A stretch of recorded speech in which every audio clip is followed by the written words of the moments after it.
Ladies and gentlemen, let's get ready to rumble!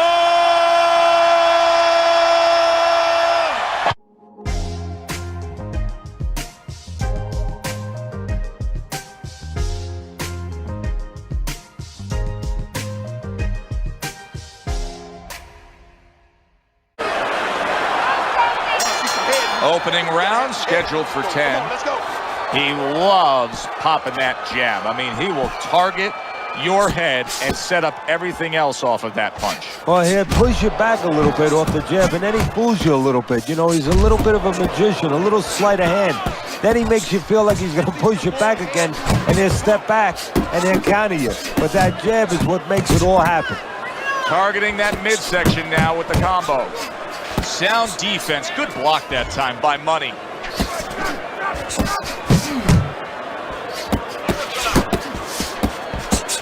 Not hitting his mark there going upstairs. Able to cover up that gut.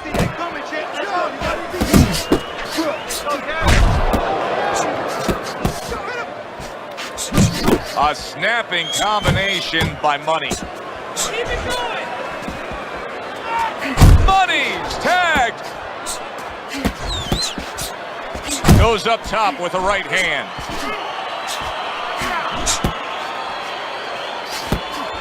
Took a shot, now he gives a left.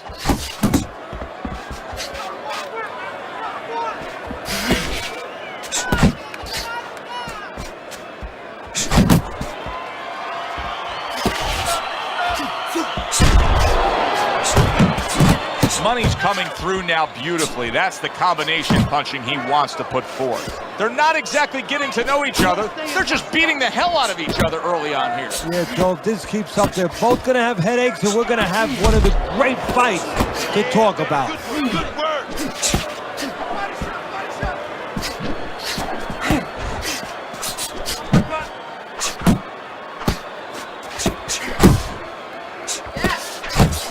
Great work offensively, landing that combination by Money. Good scoring shot. It was a straight right.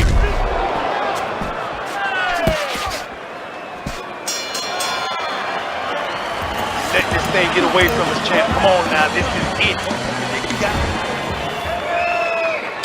Here we go. Round 2 is underway. Keep pushing. Keep pushing. And yet another right hand lands. You can see he's trying to score up top, but off the mark there. Mayweather's right hand scores well that time.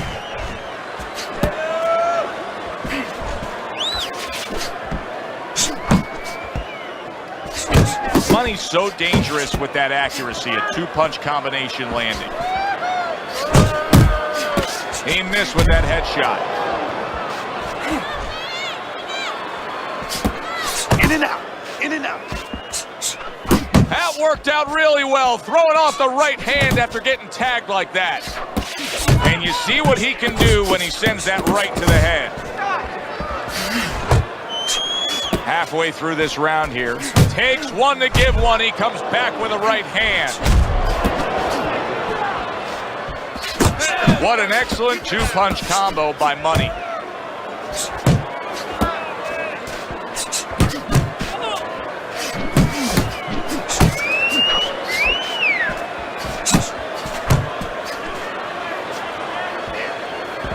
Money's doing exactly what you should to be a strong defensive fighter. You got to block those punches away.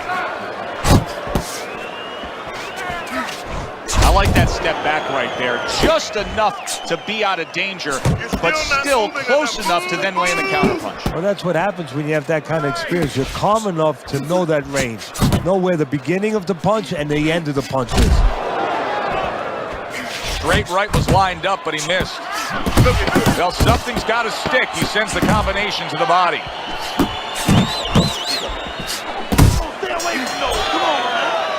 End of the round here on our fight night. Always a good time to come here to this venue. Say, great fans. I mean, wherever we go on our fight night tour, we have great fans. Yeah, passionate fans, fans that know the fighters, and care about the sport. Super two-punch combo by Money. There's a straight right hand. Well-placed counter punch by Money.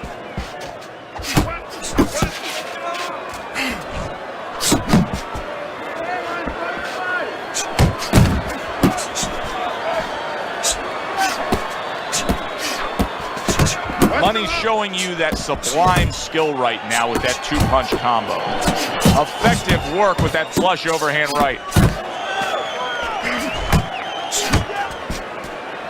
Mayweather's defense is now serving him well. Nice job blocking that punch. You see what happens when he commits to the uppercut? Look at that. Great work there. Money's putting forth that hard work he did in training camp there, landing a crisp combination. Mayweather's doing good damage with the combination punching. Well, right there's a good example of the benefit of combination punching. You miss the first or the second, the third and the fourth, they land. A little something for his opponent after getting tagged. Money's putting forth a great combination there. This is why the fans love this game when it's at its absolute best. This round can't get any better, yet they're trying to make it better. It's wearing us out. Imagine what they feel like. He tried to nab him up top, but was unable to connect.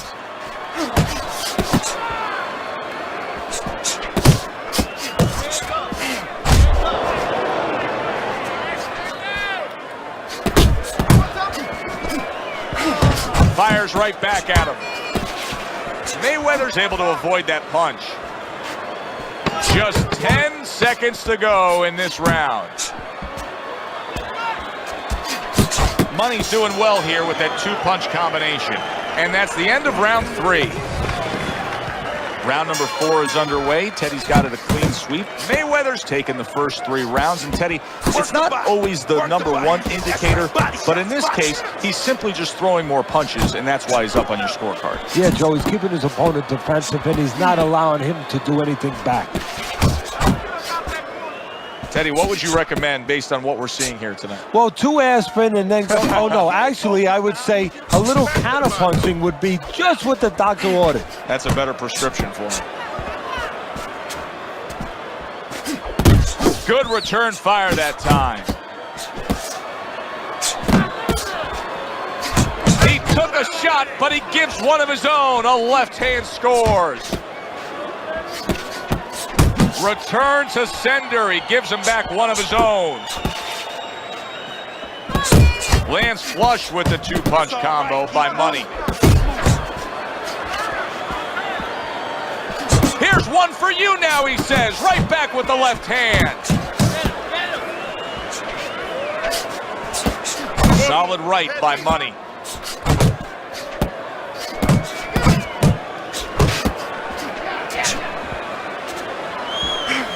How about a return to sender with the left hand? Money's punch is far off the target. Mayweather's combination punching is working well here.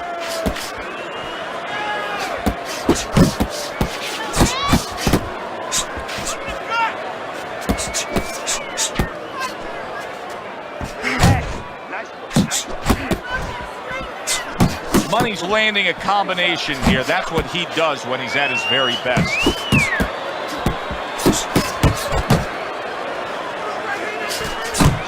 Good smooth work by Money. That's classic counterpunching. Yeah, what he did was he pulled that right shoulder back. You know, he just pulled it back, gave him the left shoulder, and then gave him the right hand. This has been a very entertaining fight. A little time to reflect here at the end of this round. My thoughts being this. I would really be surprised if we go to a decision here. It just has that kind of feel to it. Yeah, it has a feel to me like going to one of those places where you can eat all the pasta you can for one price, you know? And some guys get carried away. They eat about 5 bowls. Well, these guys, they're going to have a stomachache at the end. Somebody is going to wind up not standing at the end. Money's showing you a little defensive skill there. Able to move away from that punch. Combination to the head. Money's defense, is it ever good? Look at how easy he's able to block those punches.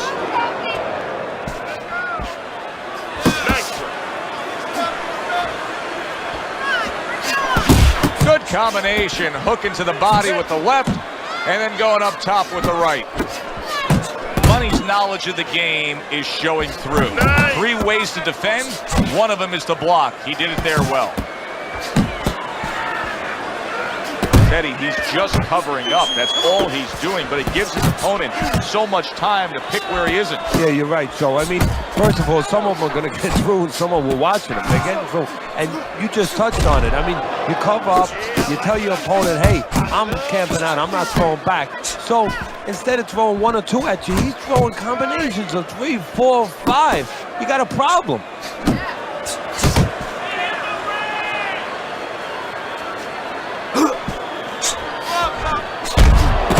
Very accurate to the body with that left hook. Then he brings the right hand.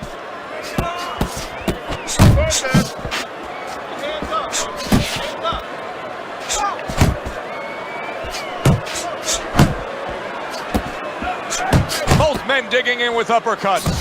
Money's putting his punches together now. That's a nice combination.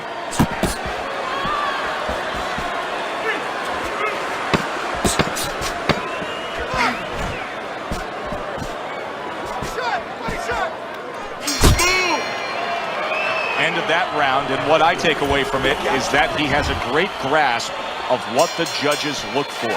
Good, clean, effective punching has him in control. Well, that's what happens when you have a good amateur background where you're real calm. That's your office. You're able to see things. You don't see 1 way to hit a guy, not even 2. You see 4 or 5 ways to hit a guy with the same punch. And he's showing that right now. Come on, kid, focus.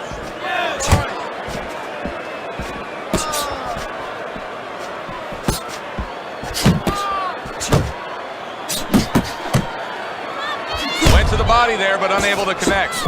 Money's whiffing there. A big, wide, sweeping shot. I mean, perfect to counter against. Yes, it is, and you know it's only a matter of time. You know, that goes into the old computer, the old brain, where the guy remembers that, and the next time he's going to capitalize on it.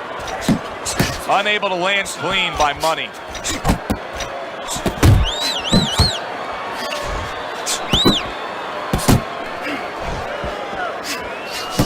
Good solid shots with the combo downstairs. Money's just being smart on the outside.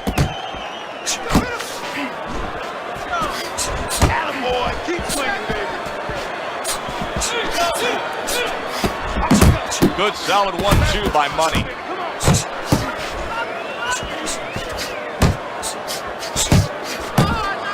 Good exchange, he fires back.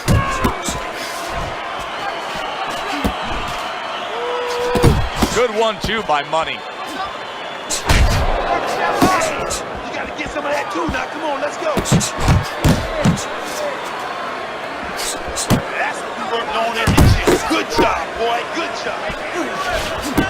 Wow, look at that trading shot.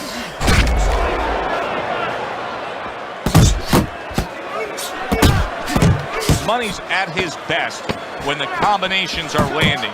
He scored well there with that combo. Mayweather's swinging and missing like he's at bat right there. That punch was nowhere near his opponent. So he takes a breather between rounds after he just put forth more of the same punishment. Teddy, we've been sitting here all night long as he lands these thudding blows. You can just hear the damage landing. Yeah, and I can feel them. Some fluids that I don't really want are coming onto my shirt. He scored well after being hit himself. Well-targeted 1-2 by Money. Mayweather's blocking ability is doing well for him there. Off to the side, a little swing and a miss going upstairs.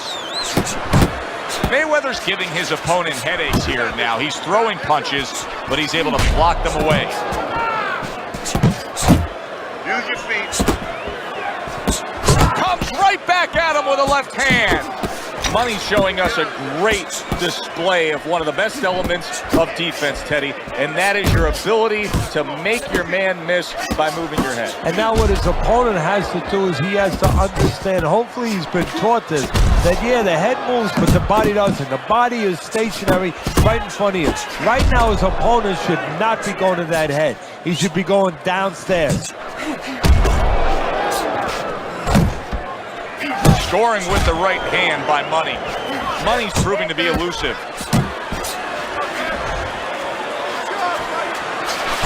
Mayweather's the kind of boxer that wants to do just that. Find the target, get the combination working, land both punches. Shake it up. It's all right. It's all right. Oh, and he's got something for himself, and it's a left hand. Money's well off the mark that time.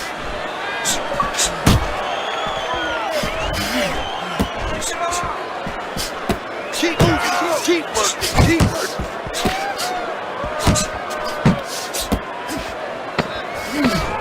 Mayweather's so dangerous with that accuracy. A two-punch combination lands. Money's crushed by a big left hand. And that's the end of round 7.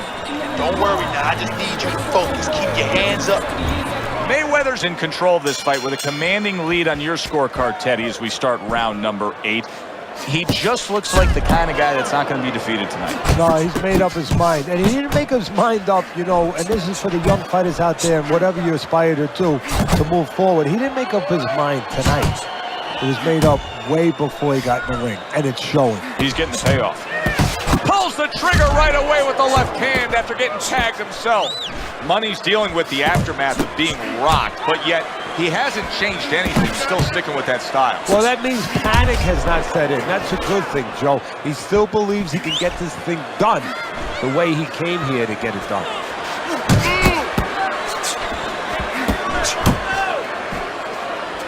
He just missed that shot up top. That's a forceful two-punch combo by Money. Tucks those elbows in, blocks the body shot.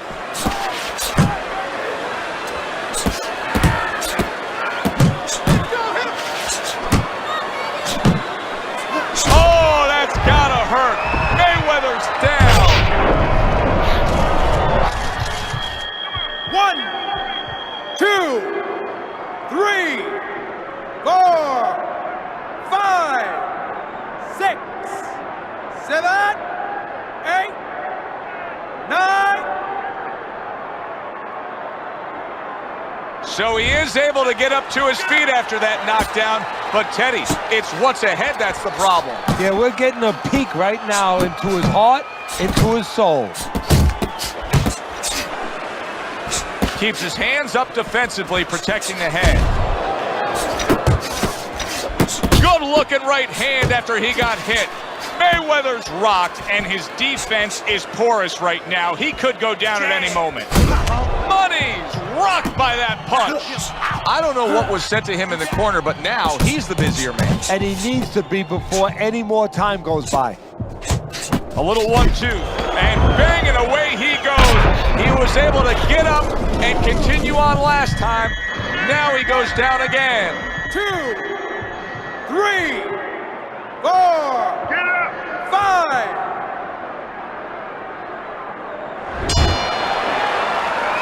So the bell to end that round gets him out of danger. But Teddy, my concern is what is he even going to look like when the next round starts? Well, that's the thing. The corner's going to have to take care of that, get some ice on him.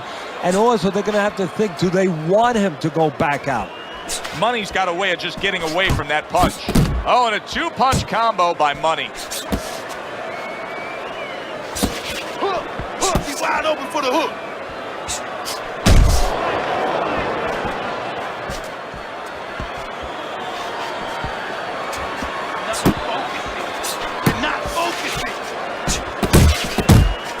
Money's showing you that sublime skill right now with that two-punch combo.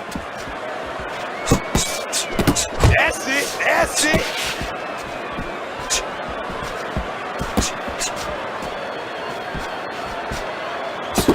He gives as well as he takes. You saw it on that exchange.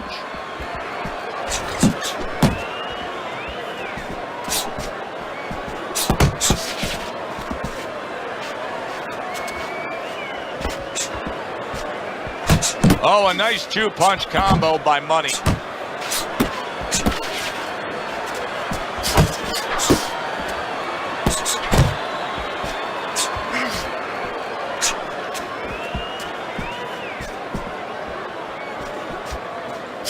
Mayweather's sticking to his game plan, regardless of the fact that he's been down in this fight.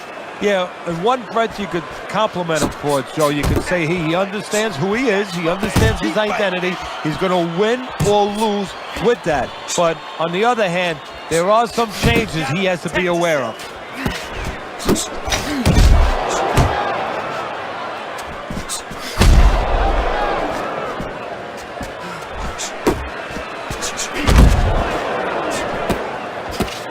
Needs to improve that accuracy. Missed with the headshot. All right, get your hands up. Get your hands up.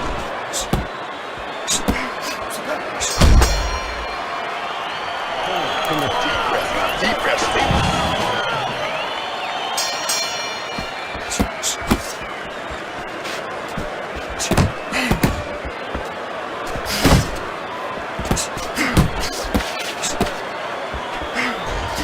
Able to dismiss that body shot. Keep working the body.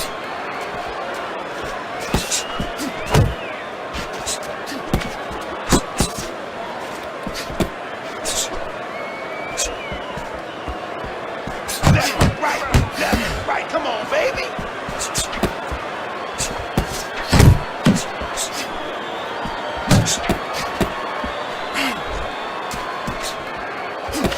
Come on, keep working the body. There's the old 1-2 coming after him. Comes right back with a shot of his own. Very clever move there. A little defense turns to offense. The counter punch by Money. There's that southpaw jab in the left hand. Oh, he just misses with that headshot. You see, he sits and waits and then strikes with that counter punch by Money. Keep moving around the ring. Get on your bike. Comes right back with some offense of his own.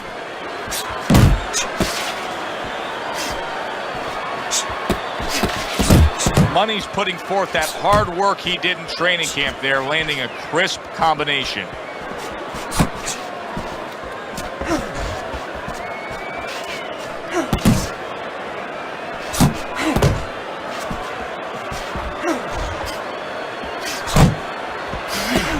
He digs in with an uppercut after blocking that shot away. Comes right back at him with a left hand. He gets hit, but he gives it right back. Money's work in training camp is now paying off. Do you see the accuracy and the effectiveness with that combination? Well, you should lose your judge's license if you have it any other way but the obvious here, Teddy. Yeah, if they do that, I want to put those guys on a poster, a wanted poster, that you don't want them. Here's our ring announcer.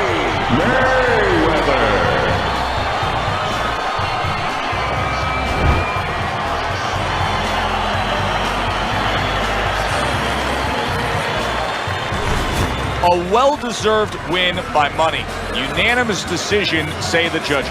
You can have your eyes.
Good evening, I'm Joe Tessitore alongside Teddy Atlas, and we welcome you to the MGM Grand here on the Vegas Strip in beautiful Las Vegas, Nevada for tonight's main event. 10 rounds of lightweight action, and now the first round underway in this scheduled 10-rounder. Teddy, what should we look for early? We've heard so much about his jab. Is it as simple as that? Yeah, it is. For him, it is. I mean, not just from the offensive end, the defensive end, and also a rangefinder. You know, it gets the distance that he needs to complete everything else. What's the best way to neutralize good hand speed? Timing. Guys throwing real quick punches, maybe a quick jab. You time a right hand right over it.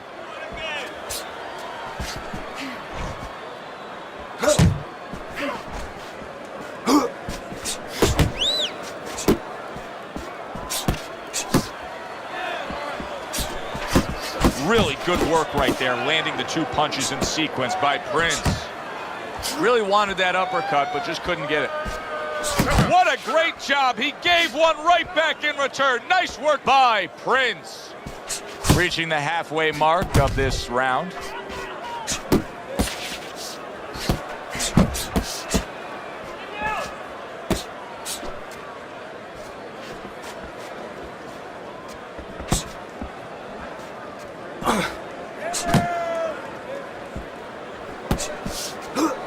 Keep pushing. Nowhere. Oh, that uppercut got him badly. What an excellent 2-punch combo by Golden. Prince is rocked, and his defense is porous right now. He could go down at any moment. Well, the problem is he's got the habit of blocking punches, and when a guy's putting them together, you can't block them all. Some are getting through.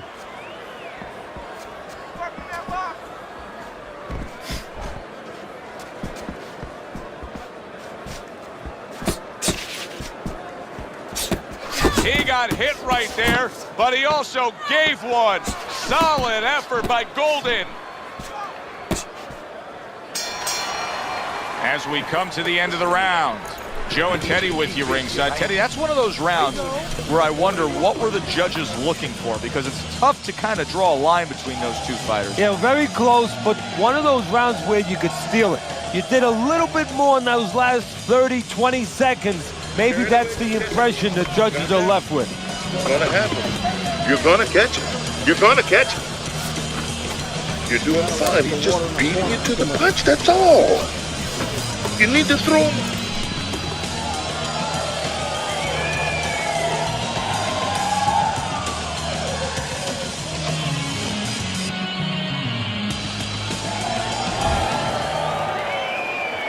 Prince's corner did a good job during those 60 seconds between rounds. You can tell that he's a fresh fighter, not the fighter that was clearly dazed in the last round.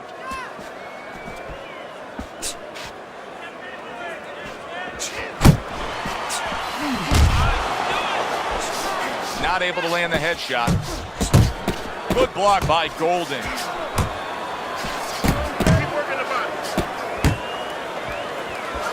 Prince is on the receiving end of a very good counterpunch.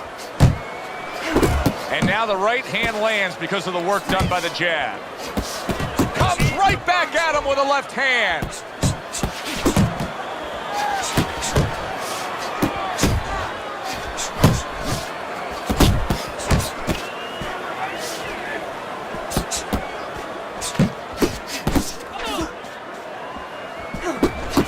There's the combo to the body.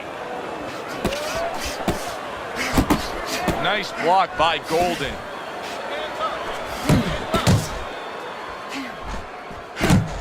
Prince is well off the mark that time. Watch the hook.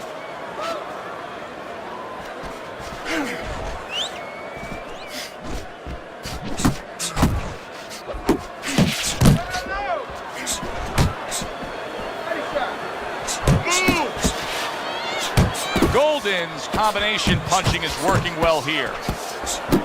Off to the side, a little swing and a miss going upstairs.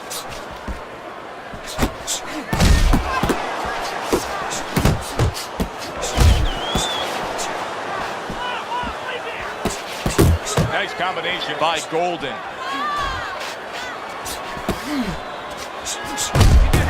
Got to try to do better than that. He missed with that hook. Devastating blow by Prince.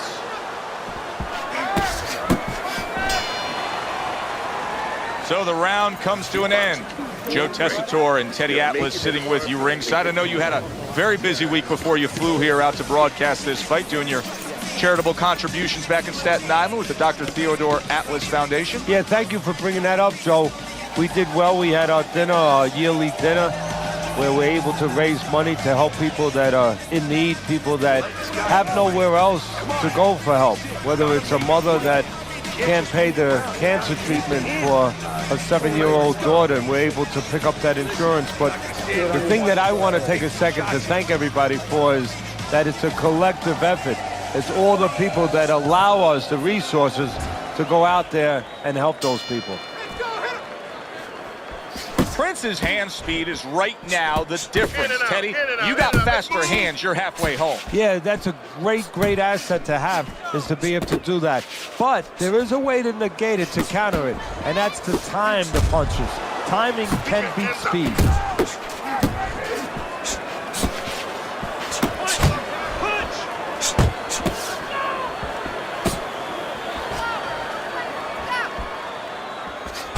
A crushing two-punch combo by Prince.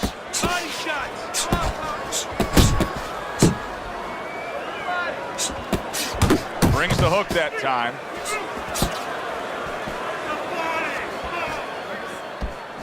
Scored well upstairs with the right hand.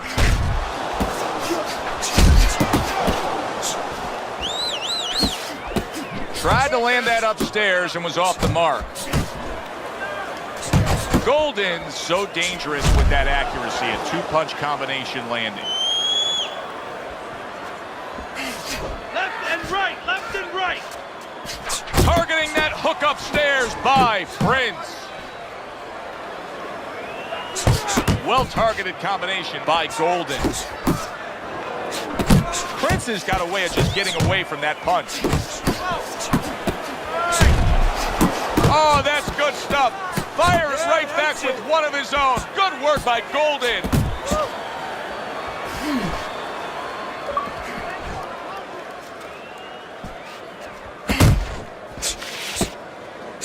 Nice block by Prince.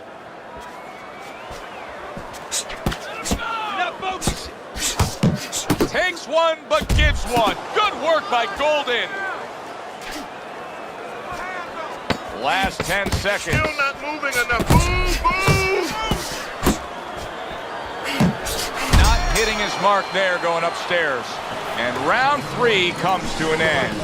Don't get lazy out there, all right? Don't get lazy. We're winning this fight. That was good. Nice work. Beautiful. Beautiful. That head movement. I made it to the eye of the storm.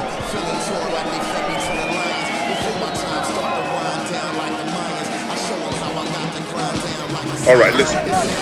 You need to create more punches, okay? Slip his punch and throw a straight right down the middle.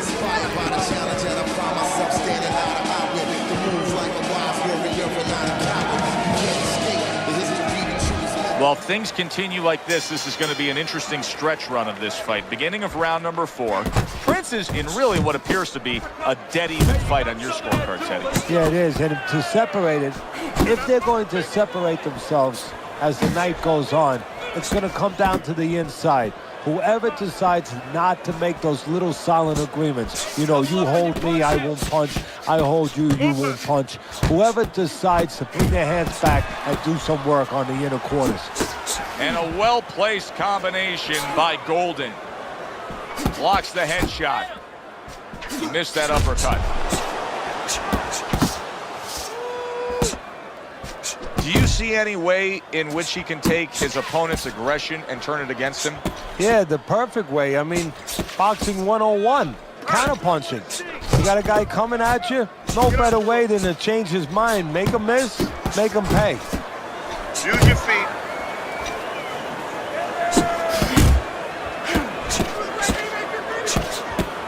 .90 seconds to go in round number 4. Keep moving. Keep moving. A little defense turns to offense by Golden.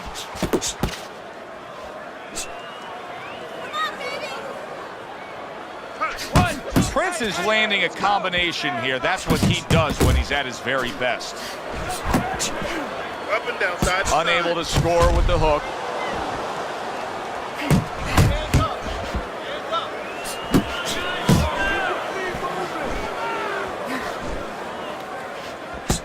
Keep moving. Prince is showing you that sublime skill right now with that two-punch combo.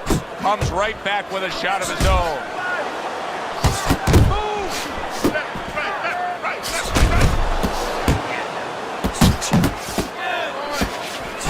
Golden's putting forth that hard work he did in training camp there, landing a crisp combination.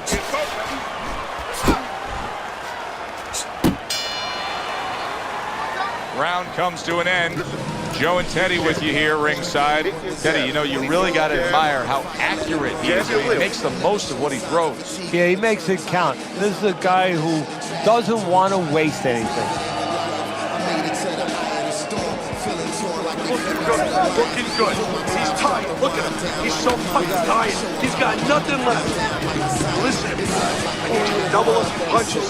Keep the lead, right? Okay.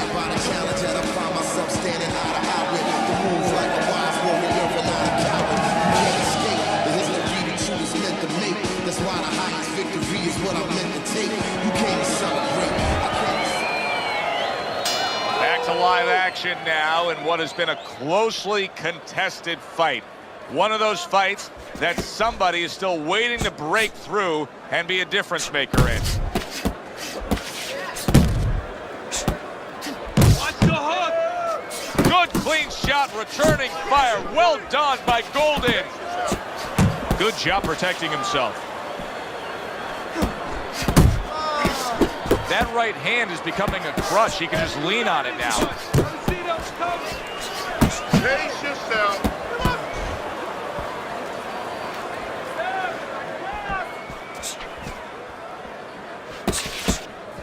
Looking good. Golden's defense is now serving him well. Nice job blocking that punch.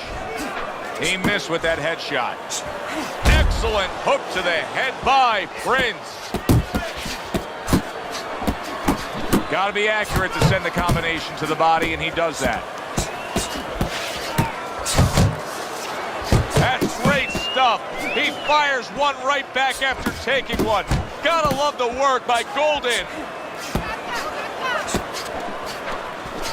Oh, you're doing great. Good combination to the body. Oh, you see him with the left to the head there? Nice strike after catching one by Golden. Comes across with a hook up top. Hand up, hand up. Good right hand.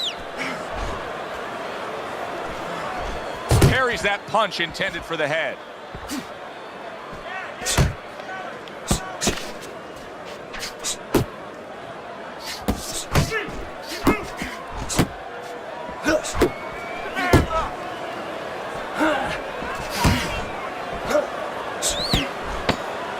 Coming to the end of round number 5, last 10 seconds. Keep working the body.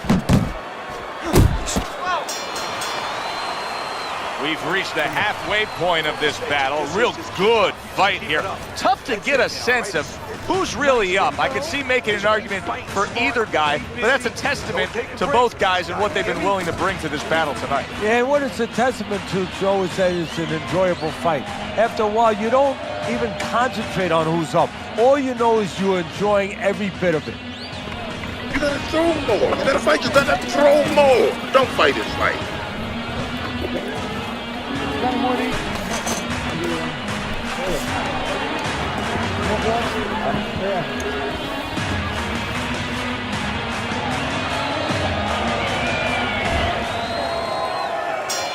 Back to action here at the start of this round, which is just part of what has been a very evenly fought fight. One of those fights that's going to be very hard to score. Good block there by Prince. Unable to score with the uppercut that time. Prince's defense is paying off now. I like that step back right there. Just enough to be out of danger, but still close enough to then land the counterpunch. Well, that's what happens when you have that kind of experience. You're calm enough to know that range, know where the beginning of the punch and the end of the punch is. He digs in, trying to bank away body shots with the combo. Nice block by Prince. Prince is making for a tough target there. He gets away from that punch.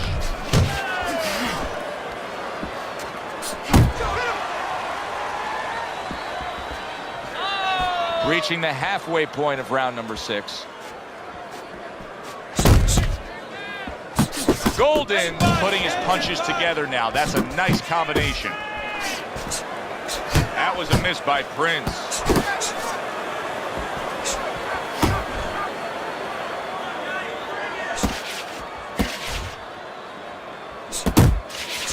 See, he's got his guard up really well that time, and it protects his head.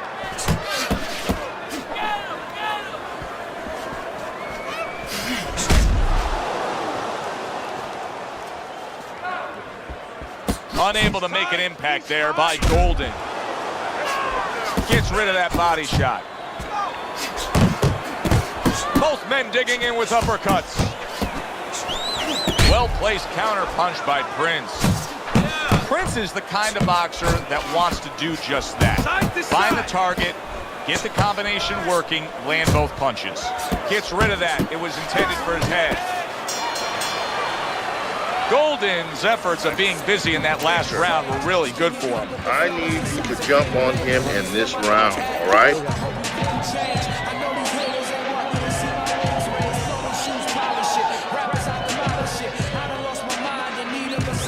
Okay, breathe now. Deep breath, deep breath. Holy shit, you are in control of this fight, man. Don't get careless out there, right? Just keep boxing smart. All right, listen. Create more counters, okay?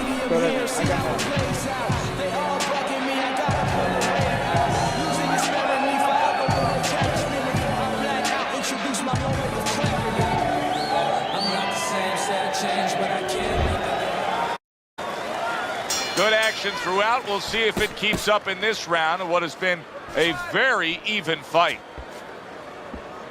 Tucks those elbows in, blocks the body shot. Good combination on the 1-2 by Golden. Beat him to the punch!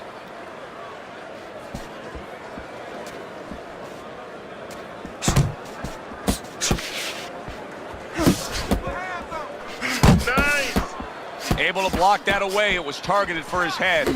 Golden's doing well here with that 2-punch combination. Prince is showing that he's got some defense of his own. He got away from that punch. Golden's leaving himself wide open there. You just can't do that. Well, you can do it, but you're going to get paid. You're going to eat some leather. You're going to get punched in the mouth. That's going to happen. You can see he's trying to score up top, but off the mark there. What a great job. He gave one right back in return. Nice work by Prince. Sharp and accurate 1-2 by Prince.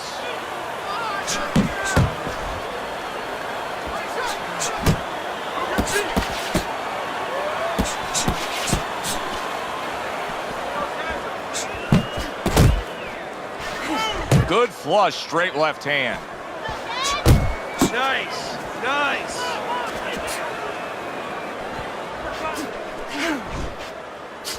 That's a forceful 2-punch combo by Prince. He needs to improve the accuracy a little bit. That was comical by Golden.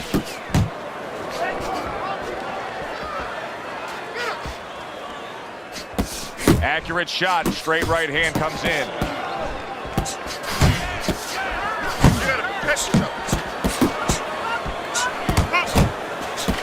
He tried to nab him up top, but was unable to connect.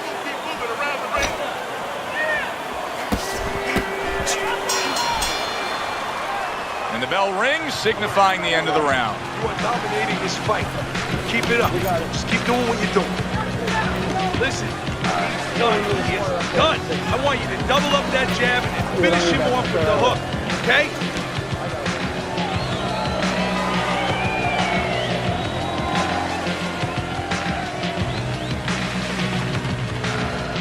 Keep circling, don't stand in front of it.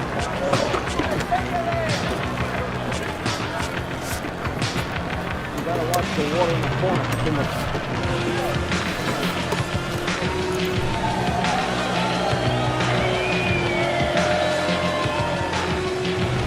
It's been a good-looking fight here as we start round number 8. Golden's done a good job. He's got the lead on your scorecard. However, he has gotten hit tonight. Teddy, he could use to sharpen up that. You know what he's doing wrong? He's giving. That's a good point, Joe. He's giving opportunities to his opponent because he's covering up, putting those earmuffs on too much. And when he does that, he handcuffs himself, and his opponent's taking advantage. Good solid shots with the combo downstairs. Oh, he just misses with that headshot. Takes one to give one. Uppercut in return. Able to show you his blocking ability.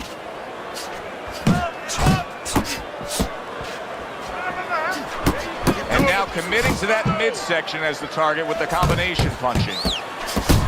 Prince's knowledge of the game is showing through. 3 ways to defend. One of them is to block. He did it there well. Comes right back at him with a left hand.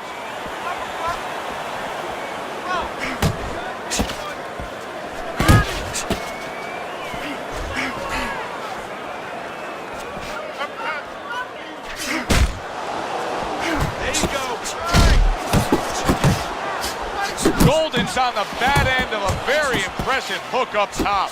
Prince's cut is on the cheek, and you can see that it's bothering him a bit right now. That's something we'll keep our eye on. 1, 2, 1, 2. Here in these later rounds, you can start to see a trend, and one is developing.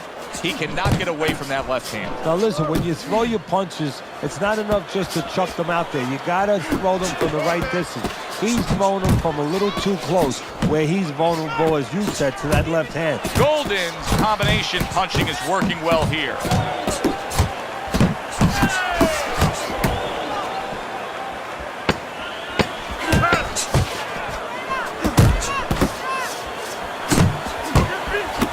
Is able to avoid that punch. Teddy, making predictions in boxing is often a dangerous task, but I'll make one right here that seems pretty obvious to me as we come to the end of that round here. This fight is going to be a brutal display as long as it lasts. It's kind of like going and watching that home run contest. Nobody's trying to hit singles or doubles. You know they're all going for the fences. Wipeout. You're winning this fight. Just keep doing what you're doing. You got this. Just keep doing what you're doing. Look, you're standing straight up. Move that body. You need to move that body more, right?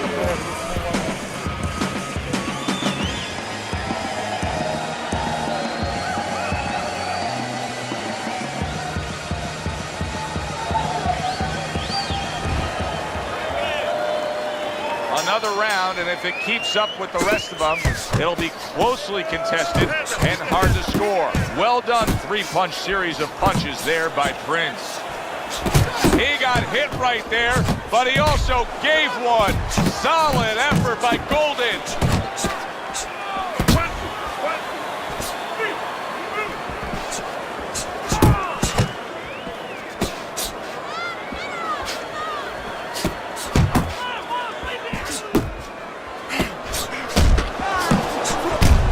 Needs to improve that accuracy, missed with the headshot.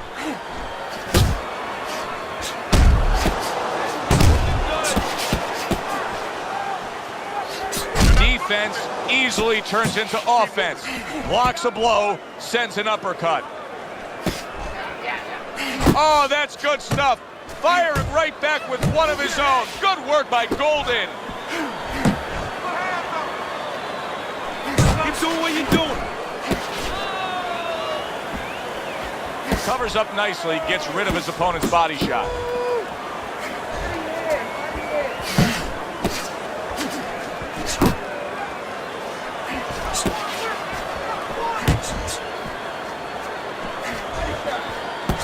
Golden, so dangerous with that accuracy, a 2-punch combination landing. Still not moving enough. Move. Big uppercut right on the mark.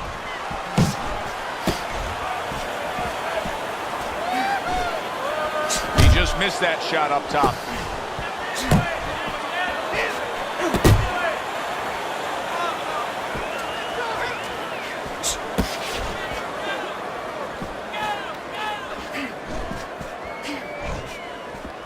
Final chance, last 10 seconds of round 9.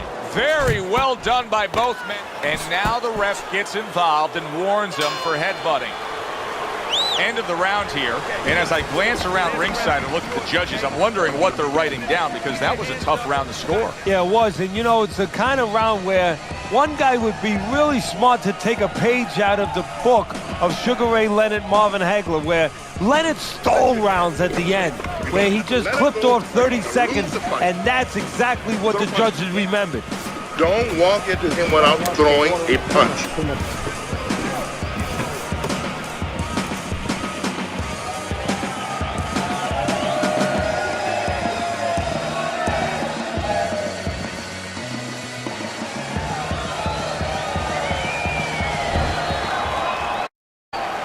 This has been a real good one tonight, and now it comes down to this, the final round.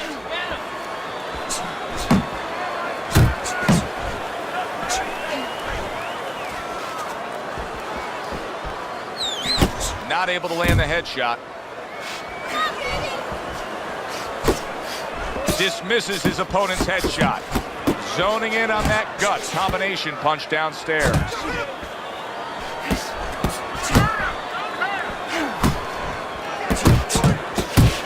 Very nice defensive guard there.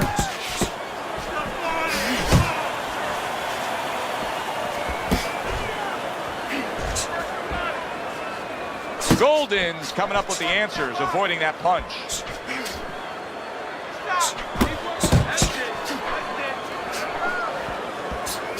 That is a big right hand after eating one himself.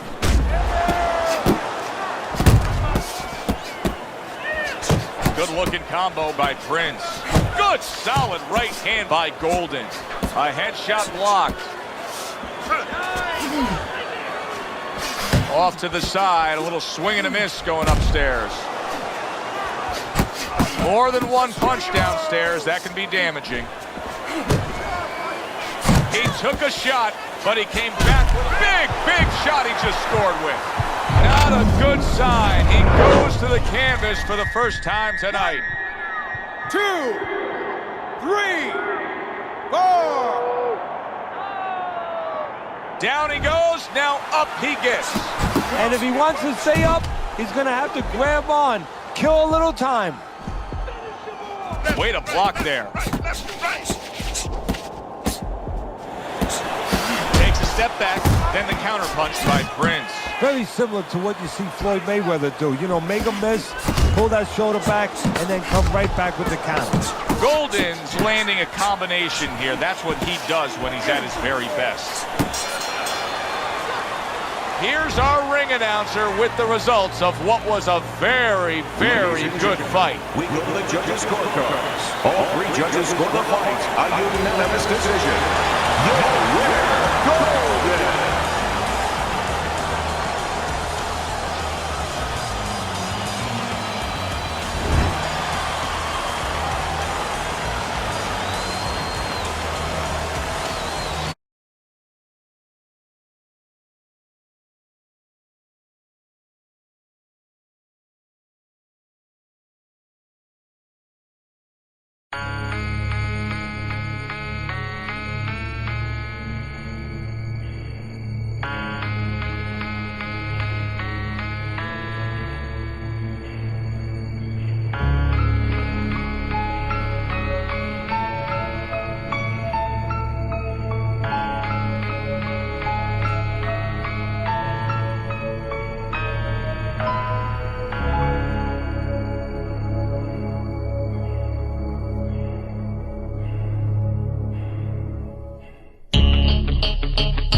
Tessitore alongside Teddy Atlas, and welcome to the Mexico City Plaza here in Mexico City for tonight's main event.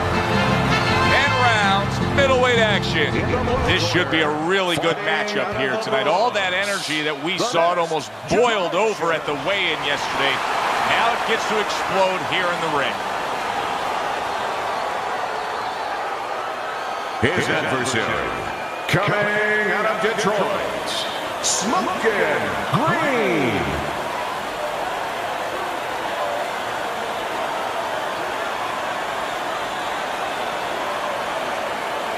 We went over the rules in the dressing room. Let's have a good, clean fight. Touch them up.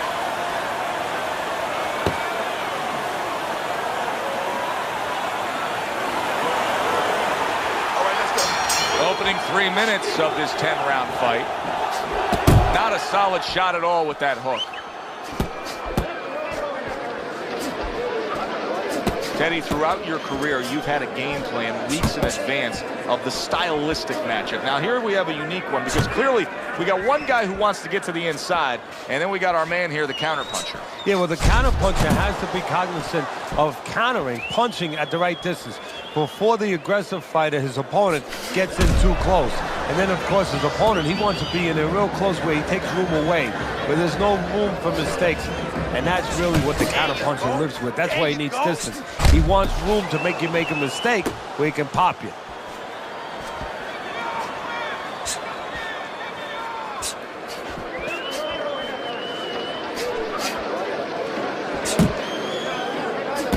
Gets rid of that body shot.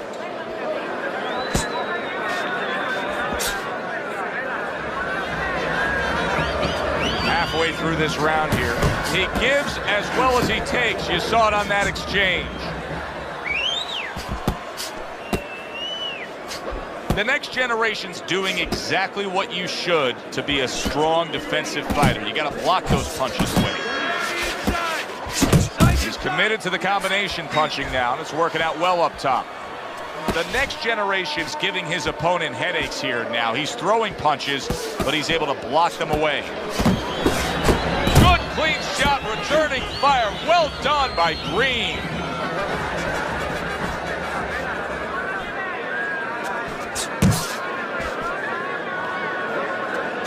Good step back counter punch there. Beautiful. Keep that head moving.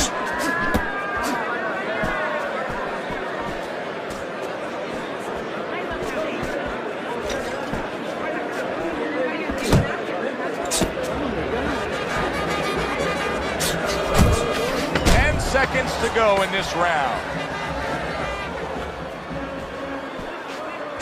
Tried to land that upstairs and was off the mark. Deep breath. Good job. Deep breath. You're in control of this fight, but don't get careless out there. Keep boxing smart. Now listen, I want you to pick it. Here we go. Round 2 is underway. Green's coming up with the answers, avoiding that punch. Comes right back at him with a left hand.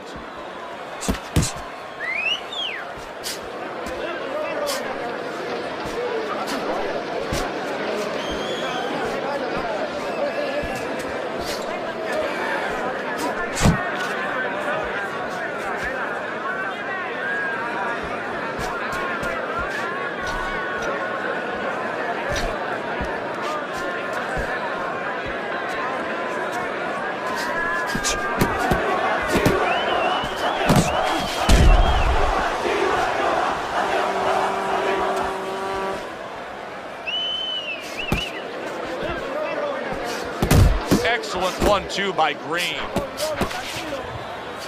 Green's right hand scores well that time. The next generation's going to think about the next time he throws a punch because he just got hit by a good solid counter. Halfway through this round. And now committing to that midsection as the target with the combination punching. The next generation's opponent landing an effective counter punch right there.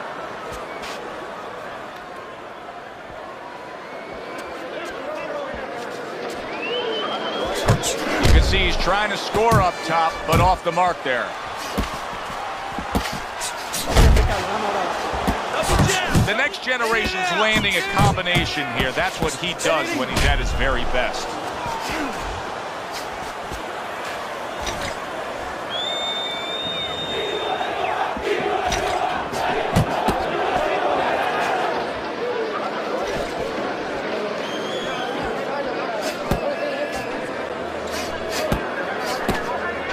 Blocks that punch. Just 10 seconds to go here in the second round. Return to sender. He gives him back one of his own. And we come to the end of round number 2. The next generation's commitment to just pure offense is lacking right now. I mean, the guy has to let the hands go.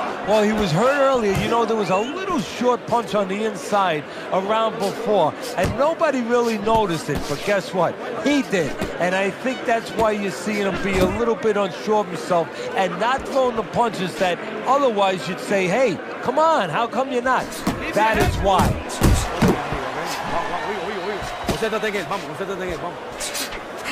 Well-placed counter punch by Green.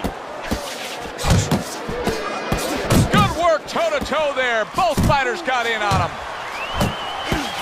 Really on the mark with that over-the-top shot with the right hand.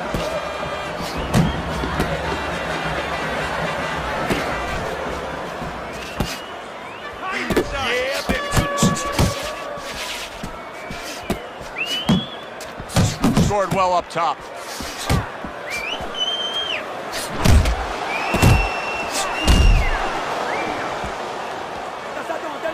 And coming upon the halfway mark of this 3-minute round.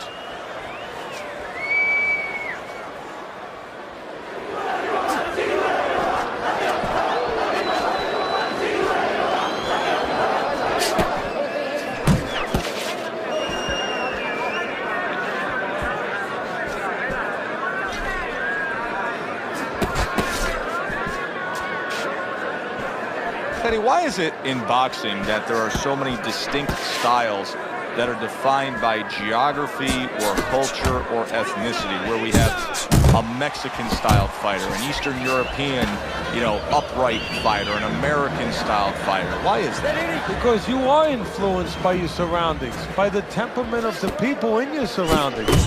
Aggressive people, aggressive style. Very thoughtful people, people that are very cerebral, well, you're going to have a defensive style. You're going to have a very careful style. It's going to fit right in.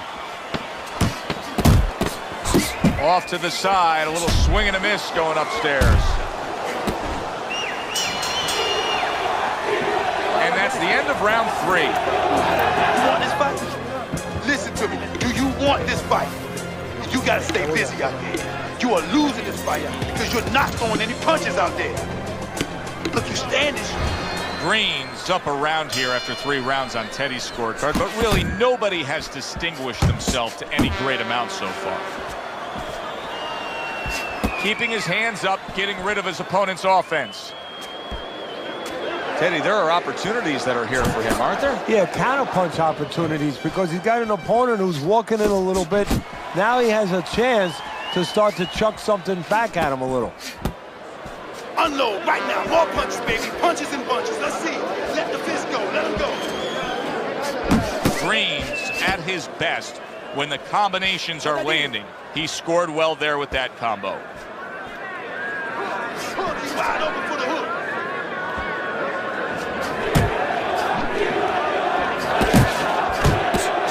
Turned that hook over, but couldn't turn it into a connect. Uppercuts on the inside. The next generation's doing what every trainer wants to see their fighter do.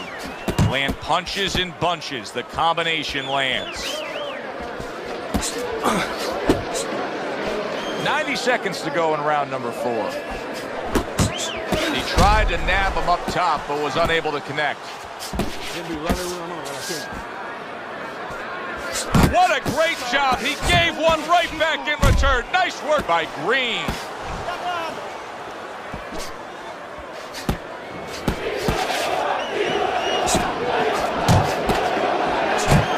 Committed to that jab, and he doesn't just throw one out there, but brings the second one immediately behind it.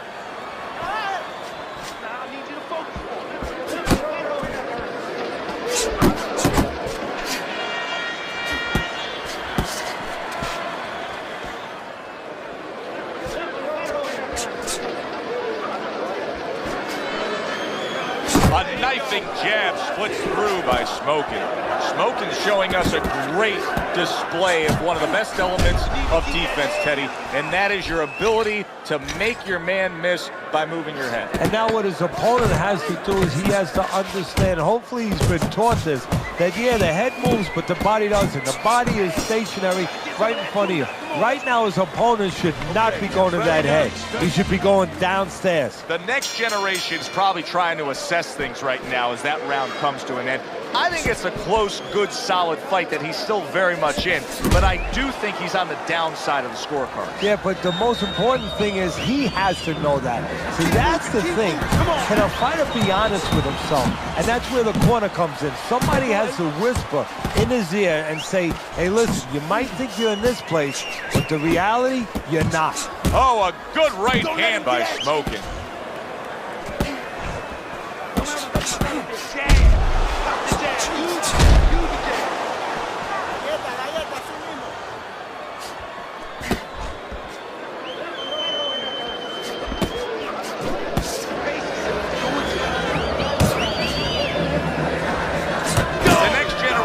Kind of boxer that wants to do just that.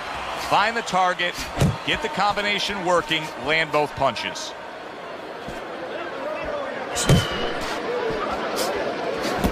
And now you can see him utilizing the jab. You know, a lot of times you see a guy on the outside bouncing around, staying away. You understand the use of a jab. But when you're coming forward, you have to come forward with a cover. And that jab, that's the cover. Oh, that's good stuff. Firing right back with one of his own. Good work by Smokin.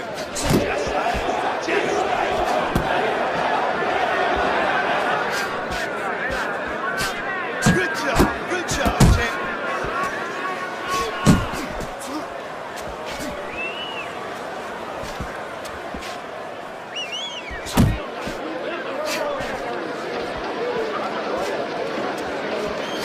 Oh, and he returns fire with a left hand. The next generation's sitting back right now, Teddy, and looking for that counterpunch opportunity, isn't it? Yeah, that's exactly what he's doing. He's waiting, you know, he sees that his opponent is in his armory, so to speak. You know, he's in his castle. He's getting him to come out of his castle. He wants him to come out of his castle, so now he can attack. I don't know, Teddy. It just feels like one of those nights, one of those fights where somebody's getting hurt, where this is not going to the judges' scorecards. I feel like I'm in Coney Island watching one of those hot dog eating contests where somebody's going to try to eat 50 of them, 60 of them. In other words, he's not worried how he's going to feel at the end of the night. Beautiful. You're getting close. That's exactly where you need to be. Keep the pressure up. Body, head. Hook, uppercut. Just keep busy on him, right? Keep busy on the inside. Keep those hands moving. Good.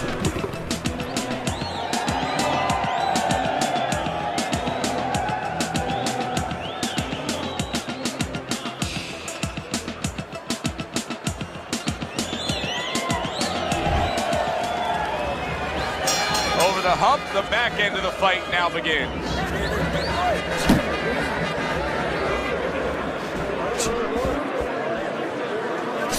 That right hand is becoming a crutch. He can just lean on it now.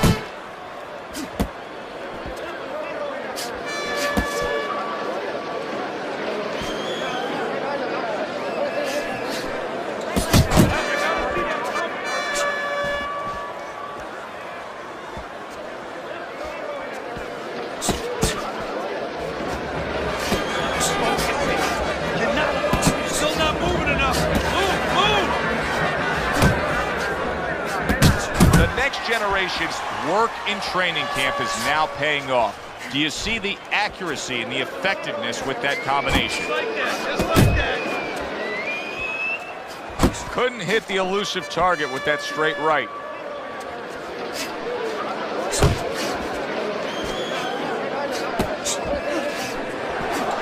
Halfway through round 6. Good flush shot upstairs.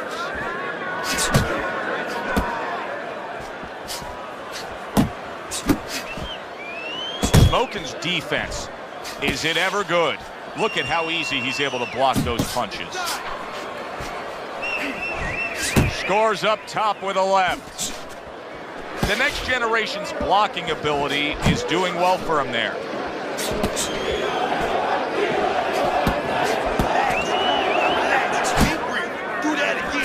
See, the defense pays off as he gets rid of that downstairs. Now he's putting his punches together, the combination upstairs. Smoking's, Teddy, this has got to drive his trainer crazy because he's leaving himself wide open with these sweeping shots. Well, you talk about that old saying, leaving the barn door open, and the horses are going to go out. Well, guess what? The punches, sooner or later, they're going to come in. Just 10 seconds to go in this round. And the bell rings, signifying the end of the round. Green's in control of this fight, Teddy. Sometimes you can just look at it and see it as clear as day. He's ahead on the scorecards. Yeah, I have my head on my scorecard too. But right now, he can't afford to coast because this guy is still dangerous. He has to still stay on his P's and Q's.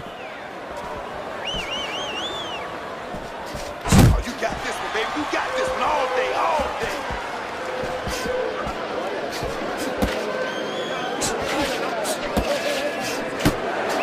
The next generation's putting his punches together now. That's a nice combination.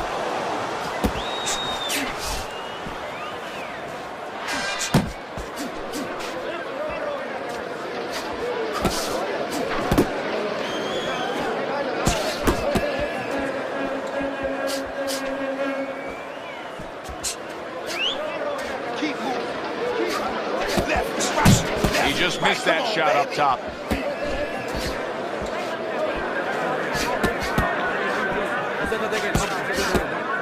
Halfway through the 7th round.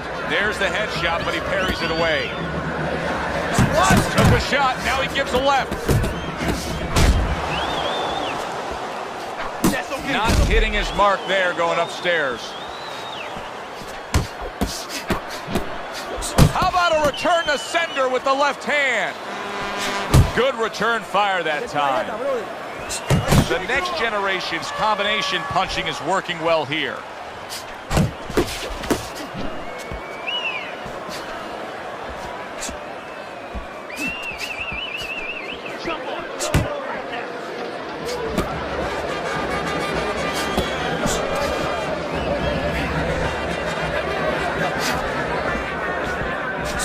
That's classic work with the double jab.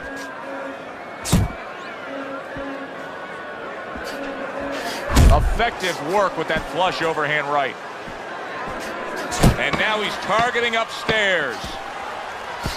Here's one for you now, he says. Right back with the left hand. And that's the end of round 7. So round 8 is underway. Smoking's enjoying a commanding lead on your scorecard, Teddy. You got to think that that would hold for him because he has now strung together so many consecutive rounds where he's been dominating. Yeah, it's methodical. It's been a real workman-like effort. The next generation's putting forth that hard work he did in training camp there, landing a crisp combination. Good-looking right hand after he got hit. And you see what he can do when he sends that right to the head. The next generation's doing well here with that 2-punch combination. He scored well after being hit himself. Smoking's on the receive. Big shot he just scored with. He just fought the other guy's fight, and now it's not his fight at all. He is down. No, he should have been on the inside. He pulled out into a world of trouble, a world of punches. Green's still in a tough spot here. Don't get fooled just thinking he beat the count and everything's fine. And I'm not so sure that he can grab. So what you got to do now, if you're a trainer, the way you taught him in the gym is you don't want to go grab because you might leave yourself open. Move your head when he comes to you, then you grab him. Able to show you his blocking ability. Get inside. Thought he had his target, but way off to the side with the uppercut. That's a stinging right hand by Green. Able to block that away. It was targeted for his head. The next generation's so dangerous with that accuracy, a two-punch combination landing. He got hit right there, but he also gave one. Solid effort by Smokin'. To the head he goes with a left hand. The next generation showing you that sublime skill right now with that two-punch combo. Gets rid of that. It was intended for his head.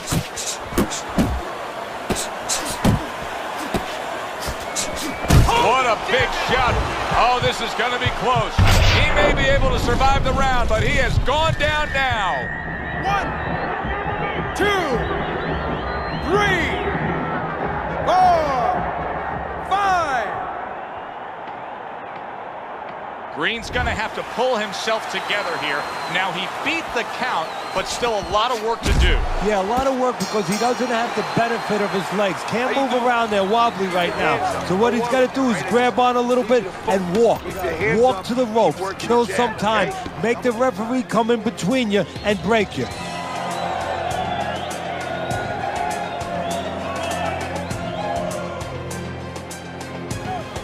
You are losing this fight. I need you to take some chances. I got it. You gotta take some chances with this guy, all right? You got to. You have to take a risk. Listen, You don't need that. you're Get not out of the way. working. You're not working.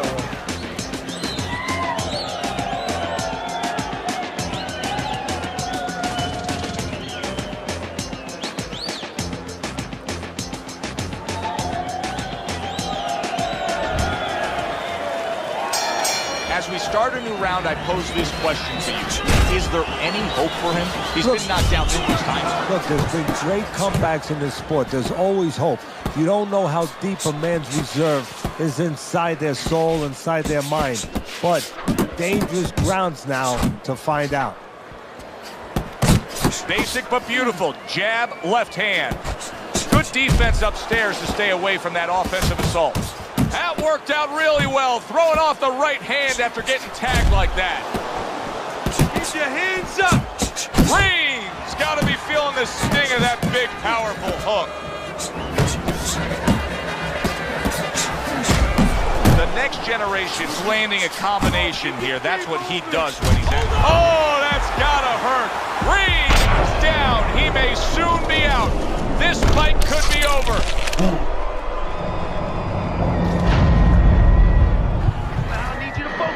One, 2, 3, 4, 5, 6, 7, 8.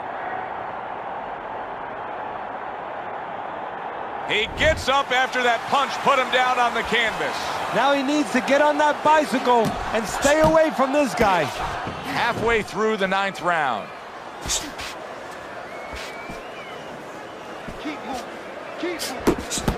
Good combination to the head.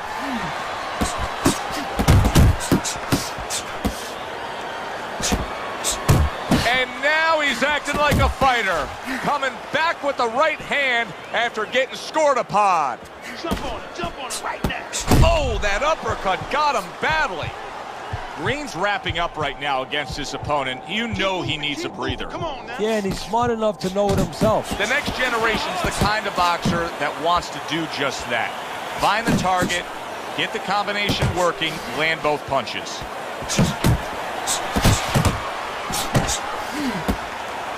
His opponent wanted the body, he wouldn't give it to him.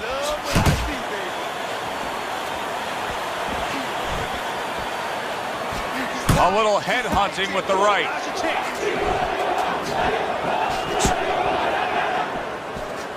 Last 10 seconds of the 9th round. Smokin's proving to be elusive.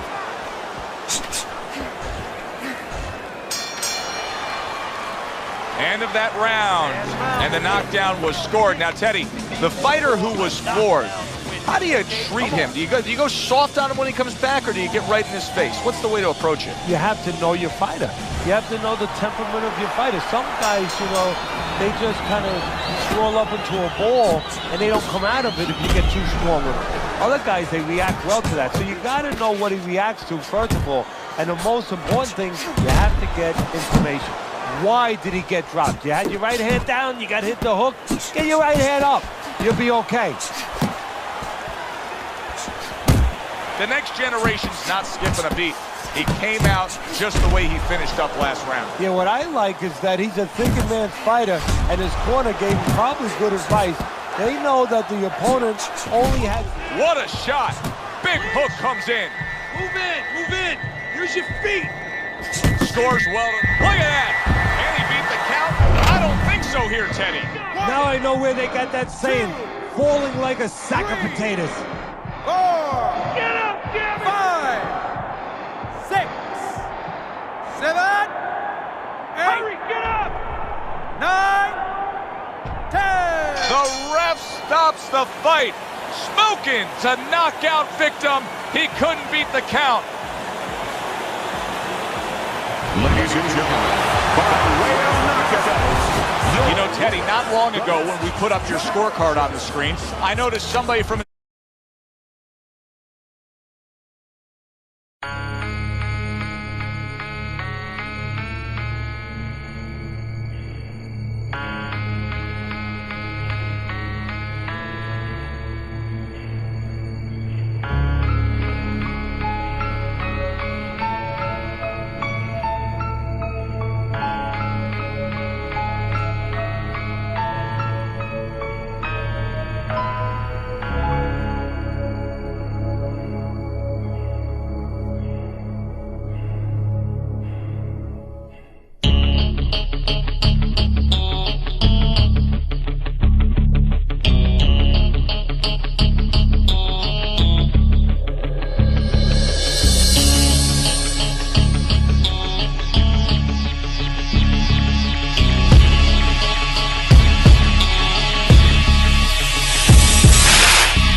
What is up, everyone? Rags here, and I have my co-commentator here, Kevin, and this is Nang Promotions. We are bringing you live coverage. We got Spotlight, the bully, or Spotlight, who is 33-6, going up against Johnson.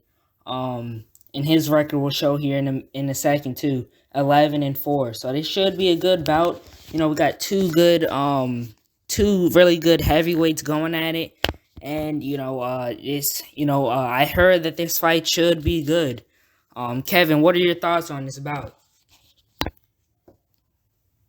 Very interesting matchup here. I'm very excited for this fight. A lot of hype for it. So, yeah, let's get to it. Right. These guys, Johnson and I'm not sure if Spotlight works with Nang Promotions, but he definitely I know Johnson does. So this should be a fun fight against a Nang Promotions fighter versus an outside fighter. Starting right off the bat, they're not doing much. They're using a jab.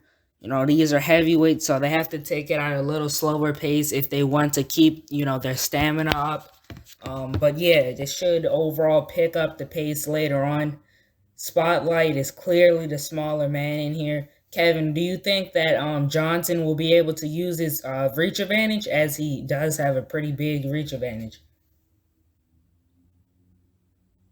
Yeah, as long as he pressures forward enough and then, uses his jab, like, at the very end of his jab. Right. In Spotlight, he is a pretty slippery and pretty good counterpuncher. Nice shot. Yeah, that was a good body shot there by Johnson.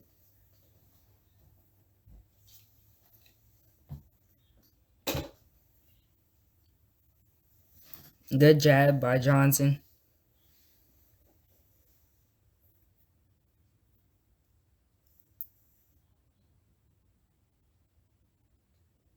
We are coming up on 1 minute left in this first round. We got 9 more rounds after this, if it does go the full 10-round distance. Right. Ooh, nice uppercut by Johnson and another one. Yeah, I mean, this first round, it's a pretty, I wouldn't call it entertaining, but, for this to be a feeling good experience, there is some pretty decent action going on. Spotlight, it looks like, as you can see there, as Johnson lands the 1-2. Spotlight, he's not really throwing too much. He's just more looking for counters, which I think I think Spotlight's going to pick it up later on in the fight. But, I think, Johnson's he's gonna really take advantage and move up in the fight. If he keeps doing what he's doing, fighting behind his jab and everything. That was a very solid first round for Johnson. As you can see, his stamina is still at 100% after the recovery. So yeah, let's get into the second round here in a couple of seconds. Yeah, very overall good first round for Johnson. Knowing the fight night judges or knowing the judges, I'm not sure if that right there is a 10-8 round. But Spotlight, he just didn't do much. I mean, he got a counter or two in, but Spotlight was really, he clearly lost that round. That's what I'm trying to say. And nice jab to the body by Johnson. Yeah, Johnson coming already back out, using his jab. Spotlight misses with hooks, and Johnson connects with hooks to the body. Johnson, he's really doing a good job using his size advantage, isn't he, Kevin? Yeah, most definitely. He's pressuring forward when he has to, and it's landing not like at the very end of his punches, but near the end of his punches. Do a pretty nice job here with that.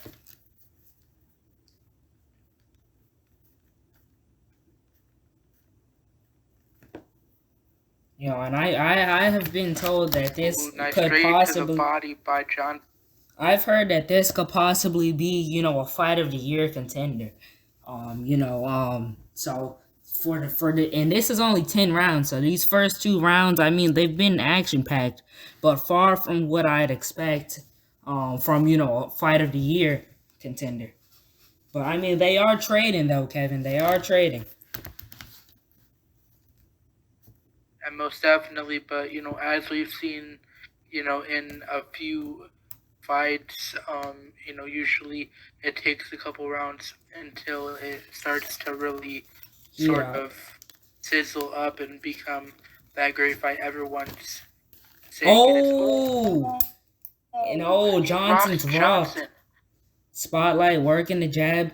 Spotlight, he's really trying to put Johnson down. Johnson is surviving, and he does survive. But, that right there might have put something really good in Spotlight's head, and something pretty, it might have put, what is it called? It might have put a bad image in Johnson's head, because, he just got rocked. He doesn't want to get rocked again, so he'll most definitely be more careful in this fight. But he sure is not shying away from throwing there, as he, after the rock, he has thrown quite a bit. But overall, pretty good round. Good back and forth round. Yeah, really good round. The fans won that round.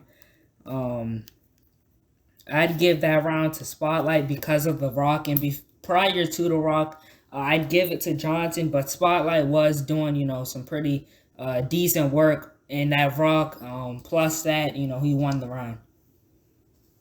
Yeah, I got 19-19 going into the third round. We have about 7 more rounds left in this 10-round fight if it does go the full distance. Should start heating up and should be a great fight soon.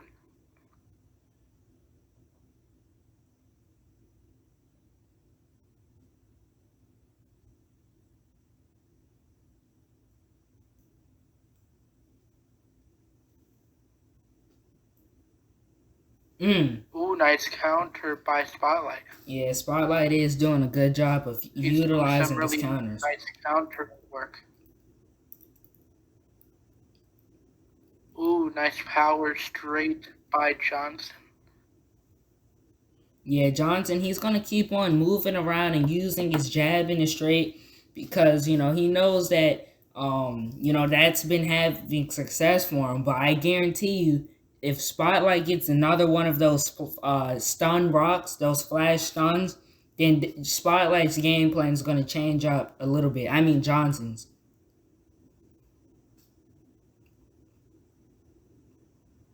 Yeah, most definitely.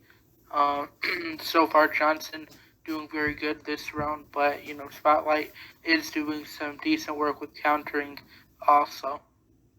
Yes, he is. Good combo there by Johnson. But so far, the more offensively sounded fighter is Johnson. And of course, Spotlight is a counter striker. And he looks to clinch, and they break the clinch here. We have less than a minute left in this third round. Johnson doing a good job of utilizing the jab to the body, but I feel that, as a fellow fighter, I feel that he's not setting it up the right way. I think that he needs to start using his reach and height advantage, and he needs to start shooting the jab to the body a little bit farther away. Because he's doing it at close range. He is shooting it far away here, but he has to figure out what Spotlight's patterns are, because when he was shooting the jab and straight to the body, he was not connecting because Spotlight was moving back. So he just needs to figure out the pattern. Good power straight to end the round by Johnson, and that was a pretty successful round for Johnson. Not as entertaining as the last one, but overall pretty decent round. Yeah, I'd say Johnson won that round 10-9. Therefore, I have him up so far 29-28, 2 rounds to 1. But, we still have about 7 more rounds to go. So, yeah, we'll see what Spotlight can do to win back these rounds. Right, of course. And, wow. So, if we look at Teddy's scorecard, he has Spotlight up 29-28. But I mean, I guess I could see giving him the first round, I guess. Even though he only landed like 1 or 2 counters, but overall, we still have 7 rounds to go, just like Kevin mentioned. And that's still a lot of time to change the outcome of this fight. Good counter by Spotlight.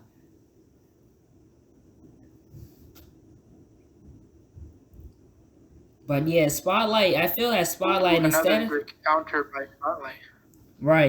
Right. Instead of going and playing the counter game, I feel that Spotlight, he should be trying to, get in on the taller guy, because Johnson, I just looking at how Johnson fights, I could tell you, he's not really, I can tell he's not comfortable being the aggressor. He's used to being, counter punching and stuff.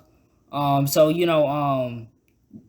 what's his name? Spotlight, he needs to try to back him up and, use his use his aggressiveness to his advantage. Because right now, Spotlight's looking for counters. I mean, that'll get you somewhere with the fight night judges. But, in terms of winning fights meaningfully and winning them with winning rounds and stuff with ease in the fans' eyes, that won't really do you much.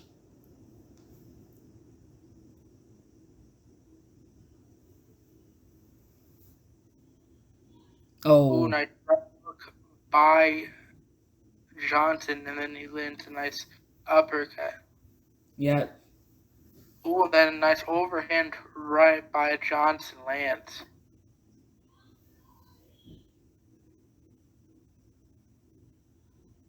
Nice jab to the body by Spotlight.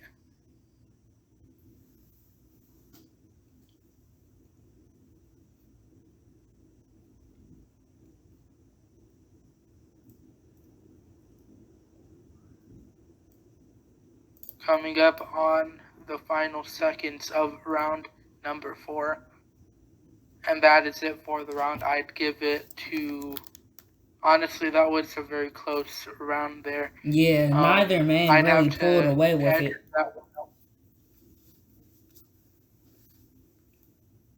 I have it, Johnson for round 4. Therefore, I have him up 3-1 or 39-37. But it was still a very close round. Spotlight landing some beautiful counters in there. But I think, with the pressure of Johnson, he edged out that round. And we see a stand switch by Spotlight. Maybe he thinks that, he could find some success with the southpaw stance, even though, Spotlight, I mean, I'm just going to be honest, it doesn't look like he'll get anything out of this southpaw stance. I mean, he's just not throwing him enough. But he is taking my advice for what I said last round and making Johnson back up. He is doing that, though. That was a beautiful uppercut that Spotlight ran straight into by Johnson.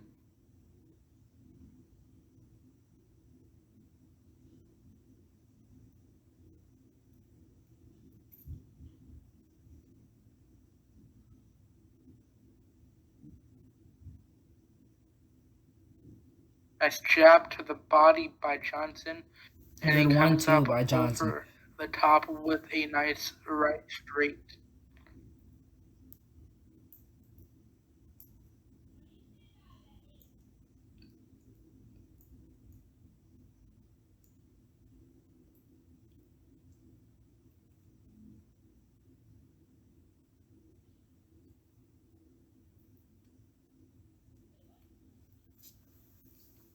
Well, I mean, this round, Kevin, Spotlight, he has been pressuring forward, and he has been landing a lot more than, he has in the first couple of rounds. Do you think that this pressure, this aggravator game plan will work for him sooner in the fight?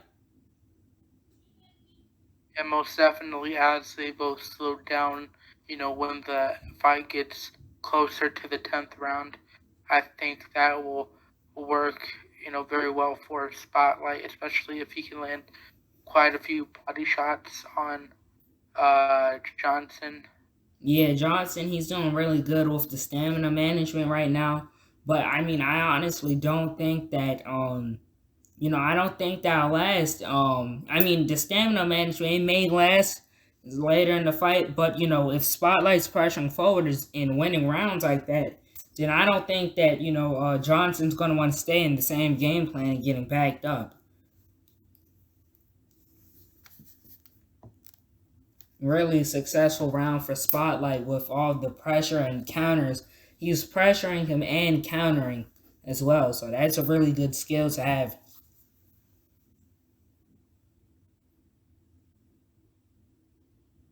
Yeah, most definitely. We'll see what Johnson, has in this next round. This is round 6 of 10 possible rounds. So far, not really like the greatest fight, like they've been, saying, but still a pretty good fight. Yep, and we still have 5 more rounds to decide how this fight goes. So hopefully it heats up from here. But like you said earlier, the greatest fights they usually heat up at around round 3 or 4. That's when it starts to heat up. In this fight, I will say it's close to starting to heat up, especially with Spotlight being the aggressor now. But it's not heating up, not all the way heated up yet. But Spotlight is. Both of them are putting in some work here. Good counters by Johnson. Spotlight has to watch out for the sidestep counters. He needs to start going to the body with a power hook because Johnson likes to step to his right. So if he goes there with a power left hook, Johnson will really pay for it with his stamina.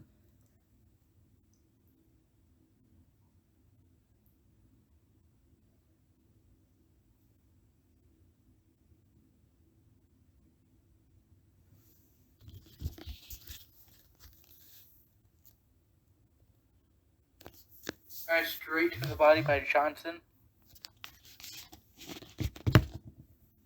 Oh, good uppercut lands by Johnson. Uppercut by Johnson lands. And Johnson, he is looking a little bit familiar here as he's fighting off of the back foot now.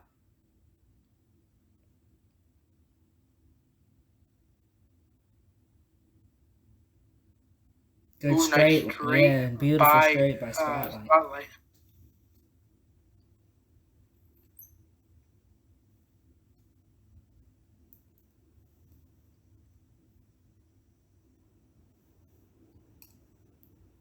Good straight counter by Spotlight. This southpaw stance, it has been working out for Spotlight, especially with the counter. Spotlight's been doing a better job with it, and as this round 6 runs down, the fight certainly has heated up a bit here, leading into the 7th round.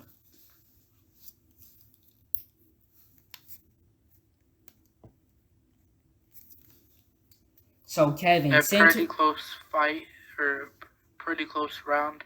Yeah. And still a pretty close fight so far.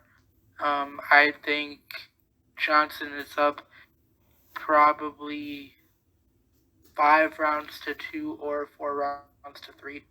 No, it's 4 rounds to 2, because I believe this is going into the 7th. Oh wait, oh yeah, 4 rounds to 2. Yeah. So Kevin, we're seeing Johnson getting backed up a lot here. He was the aggressor earlier in the fight until the 5th round. So what tips can you give Johnson, with being on the back foot? What can you see him do better? Just look for more counters. Make sure that you try and, do mostly power counters, so that way the vulnerability will be all the way up and the damage will also, have a lot of sort of impact. Right. Yeah, for sure. Right now it looks like Spotlight, he's the one who's looking out for counters here as he sticks in the orthodox stance for this round. He's the one who's looking out for counters and aggressing. But Johnson, he's not looking for counters. He's looking to try to catch Spotlight when he's coming in, as we see with the mid side step uppercut there. Good body jab by Spotlight.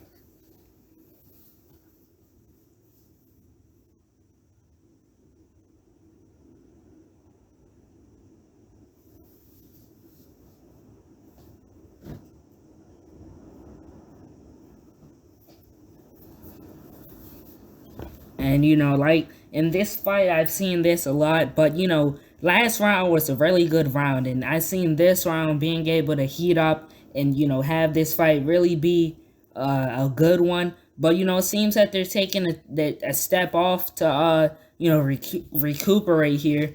But I can definitely see why, and even with the step off, this fight is still pretty entertaining. And it's a really close fight as well. Oh, good sidestep uppercut by Spotlight. Yeah. Nice body jab by Johnson. Yeah, Johnson, he needs to just, he needs, if he's gonna, honestly, if you're an outside fighter, which I don't think Johnson is, but if you have the reach advantage, I think you should be trying to stay on the outside, and you should be the aggressor more than, anything. You should be the aggressor. And Johnson right now is getting pushed around a lot by, the smaller man in, Spotlight. On my scorecard, this bout is 4-3 for Johnson. I gave Spotlight to rounds 2, rounds 5 and 6. And, the Fight Night judges have Johnson winning every round. But, wait, it's 68-65 in Johnson's favor. I think that's what it said from what I seen. But overall, that basically, the Fight Night judges don't think the same. Or should I say the judges don't think the same. But, this fight is a pretty close fight. And as you can see, Spotlight, he's starting to come forward. And he's really starting to, be a more of an aggressor. I think this is when this fight can finally reach its potential.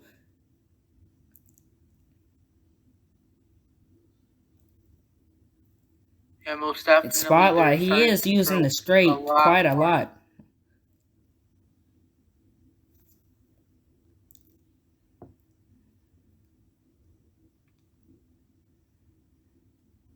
Ooh, that was a nice slip by Johnson. Yeah. And with that that scorecard on the Fight Night judges, it had Spotlight losing. It had him losing by 3 points. So if Spotlight can win these final 3 rounds, this fight could be a draw. But as I said, that was only on one of the scorecards. So, this bout ultimately could be a majority decision win for Johnson. If he can win these final rounds and he has Johnson backed up on the ropes, Johnson's trading back. Spotlight, he's blocking and going to the body. Johnson missing. Good, beautiful counter to the body by Spotlight.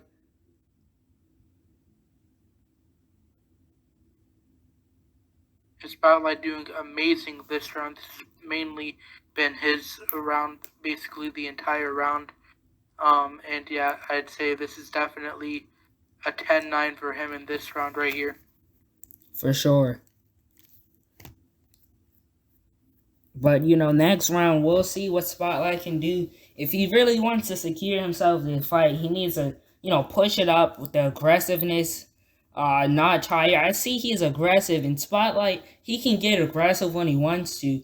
But, like you said, the power uppercuts and the power hooks, those are where there's going to get you knockdowns. And I can just see this guy throwing straights and jabs. And that's not what you want to do in this part of the fight.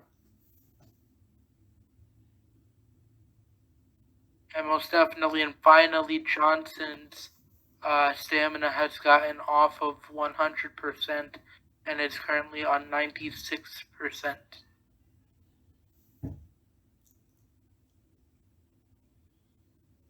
Here we go, round 9 out of 10.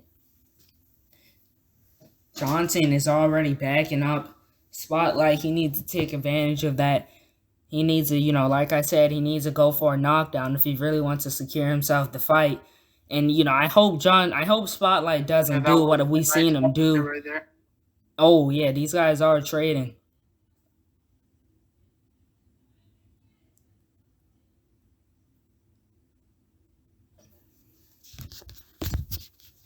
Yeah, of course, a few of these rounds that we gave to Johnson honestly could have gone either way, in my opinion.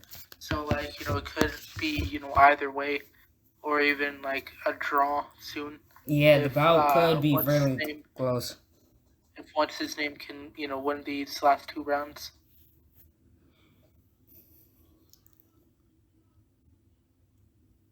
Spotlight can win the final rounds. Yeah. And, you know, Johnson is missing a lot, but Spotlight, yeah, these baby jabs and straights, that's not what's going to win you rounds. And I don't see Spotlight throwing the uppercut enough. He's just throwing jab and straight and a hook combination here and there. Like twice this round. And yeah, Johnson, he may pull away with this round while fighting off the back foot, but that's a good counter by Spotlight.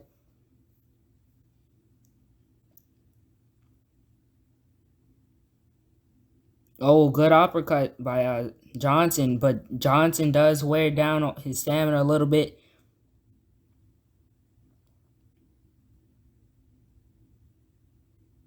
And oh, he goes for the push straight, and Johnson gets him right back with the uppercut.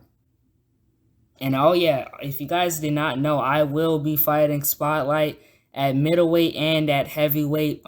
Those bouts will be going down on Friday, but you guys will most likely see them on Sunday or sometime next week. Should be a pretty decent scrap. I'd give that round again to Spotlight. He was the busier fighter, pressure forward for like 95% of the round. Yeah, that should be Spotlight's round. Pretty good round for him. Johnson was landing off the back foot, but he didn't do enough to win the round. But as I was saying, me versus Spotlight should be a good scrap. I feel that, well, I mean, yeah, it should be good. But I honestly, from what I've seen now, man, I think that I could beat Spotlight by either knocking him out or, you know, just straight up going in there and going in there and, you know, just dominating them. A 10 round wipe. But, you know, we will fight twice at 2 different weight classes in OWC. And it should be pretty fun. But anyway, the final round of this bout, Johnson versus Spotlight. What a hell of a fight it's been so far.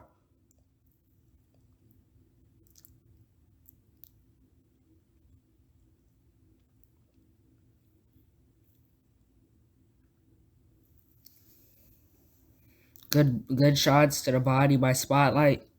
Good straight by Spotlight.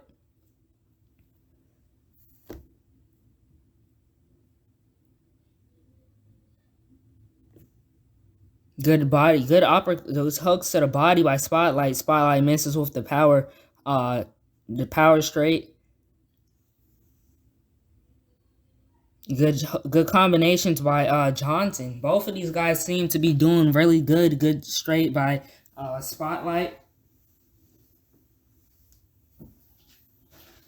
Another straight by Spotlight lands. Ooh, nice right hook by Spotlight. Left hook lands for Johnson, though. Nice uppercut by Johnson. Yeah, these men are really letting it go in the final round. Oh, and he's rocked. Uh-oh, Johnson got rocked. Here goes Spotlight. He needs to get very urgent here about knocking Johnson down. Johnson goes for the clinch, and that is ultimately would have messed him up there. Johnson goes down. What a knockdown, and that is the sense of urgency that I was looking for by Spotlight there. Last round, you could possibly be down on the scorecards, and that might have just won him the fight or saved him a draw. Now we have a definite 10-8 round for Spotlight. That might have saved him the fight, you know, whether it's a draw or a win for him.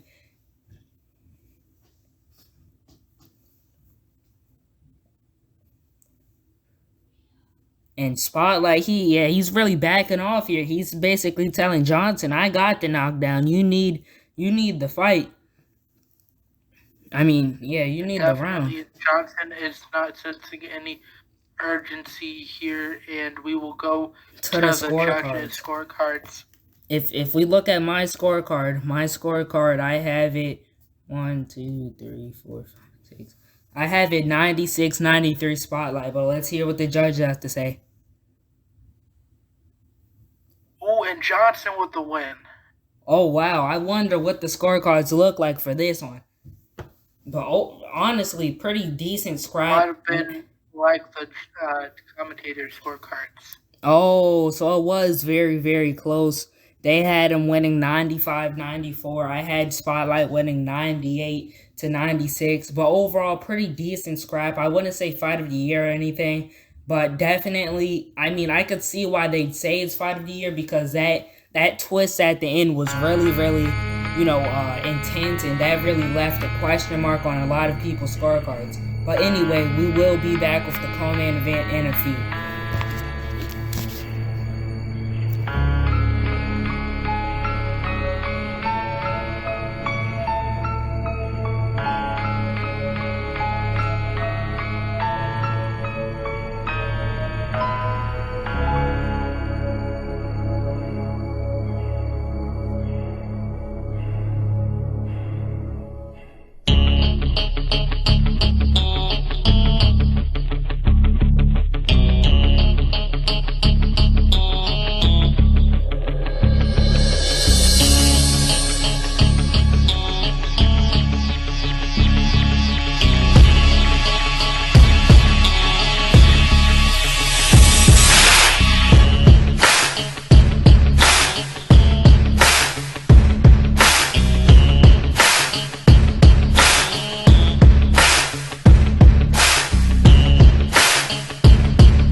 What is up, everyone? Welcome back to Nang Promotions, and we have the co-main event of tonight. We have Josh Flores, who was coming into this bout 40-6, going up against Highlight Real Trail or Jerron Boots Ennis, who was coming in this bout at 33 wins and 4 losses. Kevin, just looking at their records, what are your thoughts on this fight just by the records?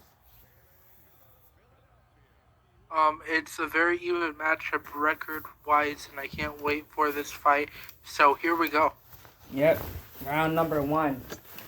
Some quick things. Fierce, from what I've seen of him, he doesn't really like to engage for pretty much during like the whole fight. Fierce, this is pretty much how a lot of his fights go. His opponents in the middle, like his opponents in the middle. Fierce is just backing up and moving around the ring.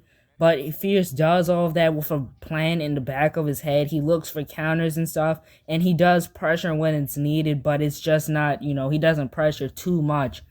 But, as you can see, he gets in, he scores the shots and gets out, which is a good, that's a really good strategy. But, against the elite opponents, they'll know how to walk him down and, ultimately make him feel uncomfortable and not let him twirl around and come in and score shots and move right back out. But throughout, the first half of the round, what do you think of the fight, Kevin?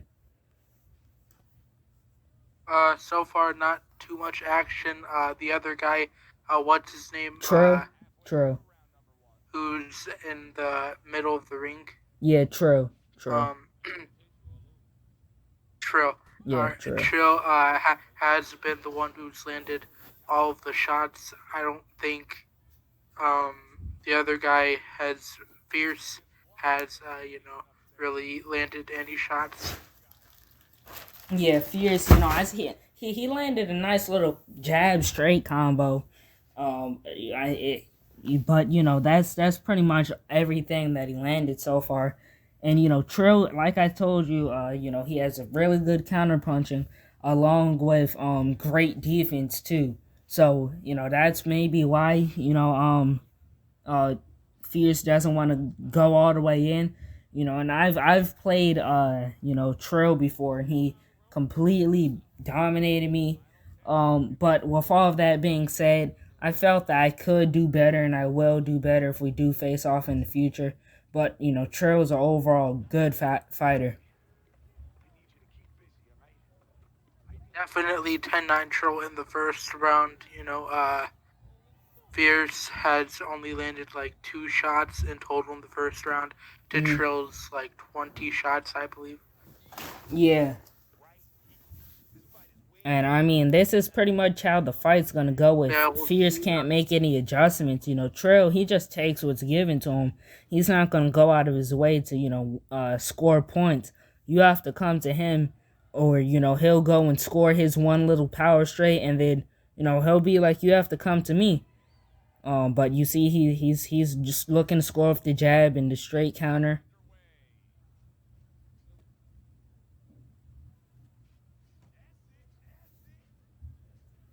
So far, very good defense from both of these fighters. Good power straight lands by Fierce. Power straight. Yeah, that was a great power straight land. And a power straight land for Trill. Yep. Trill standing in the middle. Trill, he's trying to bait Fierce into a trap. That's what I like to call the ring trap. He's moving back. He wants Trill to come in so he could walk into a power straight or something like of that nature. That may seriously hurt Fierce, because we have to remember these guys are, high 80s, 80 overall and above, I believe. Well, not 85. And look at that. That was the ring trap that I was talking about. He's looking to, get him into something. And what I was going to say is that these guys are high-rated fighters. So these guys are going to, they're going to use, they know what they leveled up on their OWC character. And obviously for Trill, that's his power straight, and it's straight.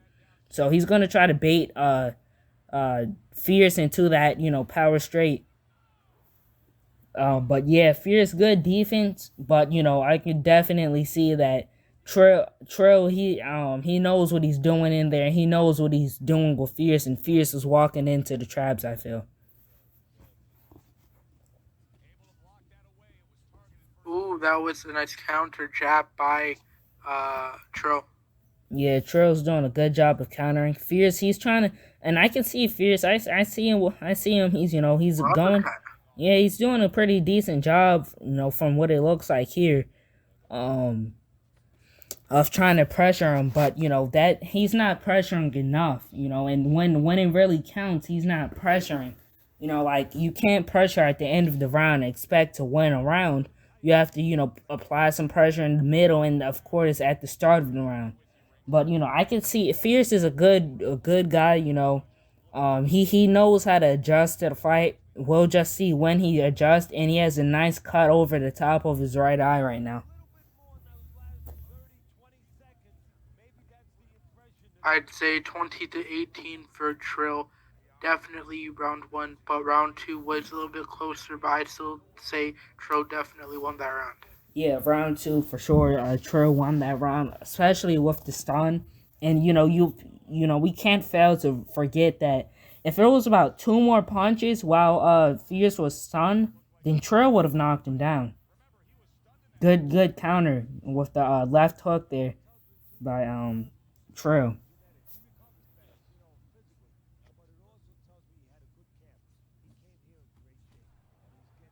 So far, Trill has been the way busier man with his counters and his very beautiful combinations. We'll see how he does in the later rounds. Good straight and good straight. You see, that's what I'm talking about. Trill knows what punches he leveled up. He knows what he's doing. Fierce is falling right into the trap. Good defense and good uppercut. And as you. Yeah, and as you go up in the cards, you could see the difference in skill, from the undercard bouts all the way up to the main event. And that's one thing that I truly like about Nang Promotions. And even if you are on the undercard, it's because you're fighting an opponent that's lesser than you. But I like how they move you up based on skill level. And even some of the undercard fights, they're honestly the most entertaining. But you could see this different skill levels and the hype of the bouts as well. Good shot there by Trill. Trill just countering most of the shots Fierce is the way faster fighter. He's so much faster, you can tell with its counters, with its head movement also. Yeah, and you can see that beautiful uppercut, beautiful straight. Fierce just doesn't have an answer for Trill's hand speed and counters. If we look at 30-27 Trill. Yep, if we look at after 3 rounds, I'd say it's 30-27 Trill as well. And as we can see the blood coming out of Fierce's eye, that'll definitely, I don't know if you guys know or if you know yourself, Kevin, but when a fighter has a cut open, that side of the face does a little bit more damage, and your damage is messed up for like the rest of the fight. And Flores or Fierce, he switches into southpaw. Kevin, what do you think Fierce will be able to do out of the southpaw stance? I think it'll kind of mess up Trill's, sort of like timing, momentum in the round because, it's a different sort of like angles, so like I think this is a great adjustment thing to do. Good adjustment to do by Fierce. Yeah, for sure. But, honestly, what it looks like now is that it looks like, Ennis, he's starting, Trill, he's starting to pick up the pace because I personally find it a lot easier to land punches when someone's in the same stance as you. It just takes less filling out. Myself as a southpaw, we don't really see enough other southpaws on this game. But when I do face another southpaw, I already know the punches I need to land to break my opponent's guard and stuff. But yeah, it's been overall entertaining round. We can see the cut of Fierce is trickling out blood. Fierce he's landing more. He's actually backing Trill up, but Trill's still with the counter punching and defensive game plan, and it's working to his favor right now.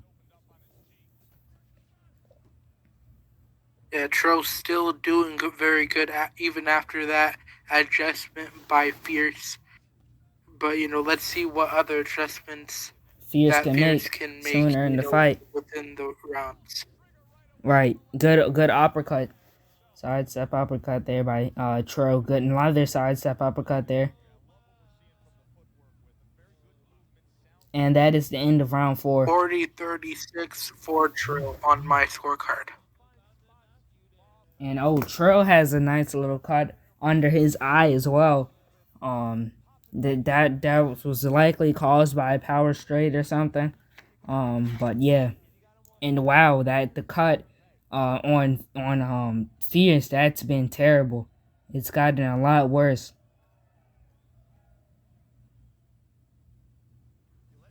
Yeah, that's a brutal cut for Fierce.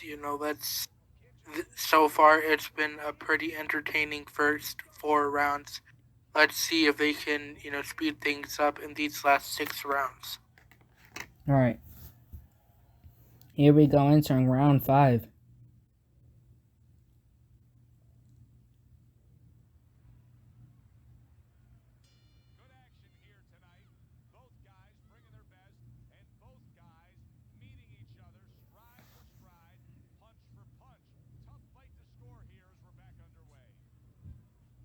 Now Fierce, knows that, Trill arguably does better when he's in Southpaw, so now he's not going to go in Southpaw anymore.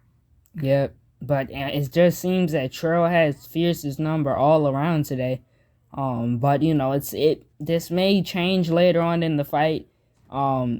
Because like you said, we still have 6 rounds left. Fierce is kind of dug himself into a hole. He's gonna have to win all the rest of his 6 on our scorecards, at least, if he wants to win this bout.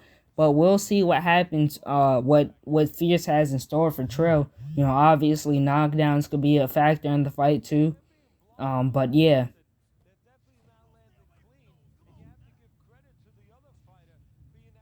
Ooh, that was a nice counter straight by Fierce.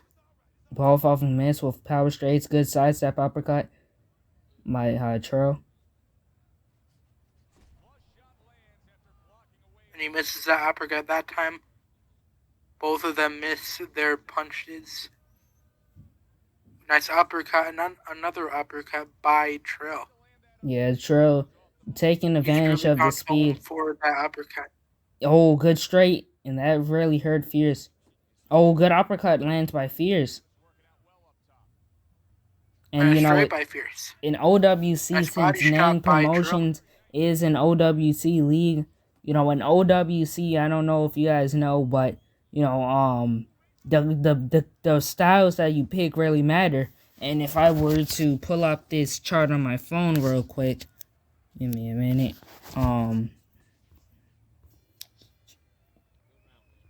I have it 50-45 for Trill, but that 5th round was a little bit closer than the other rounds, in my opinion. Yeah, I can for sure see. Now we're halfway through the 10-round fight.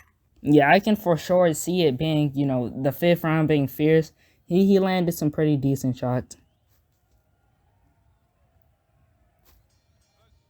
But if we look at this chart that I picked, with all the speed that we're seeing from Trill, in the OWC styles, speed matters a lot. Trill could possibly be an outside fighter, an unconventional fighter, or a possible counter puncher, or conventional, but no one really uses conventional. So I honestly think he could be either unconventional or a counter puncher. But that's because the counter puncher has 96 speed and the unconventional has 99.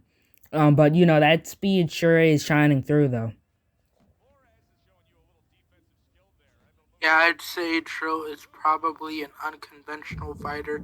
His style is, truly unconventional. Mm-hmm. It also adapts a bit of counter striking in with the unconventional. Plus, he seemed way faster, so I'd say, it is 99 speed, which is unconventional. Nice head movement there by Trill. Ooh, that was a nice counter straight. Another counter straight by Trill.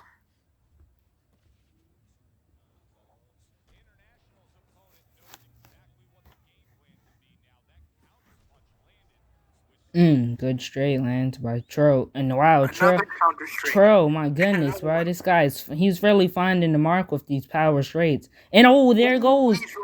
And it's at around the end of round number 6. But Tro is going in. And wow, round 6 ends like that. A round for Trill. For sure, that won him the round.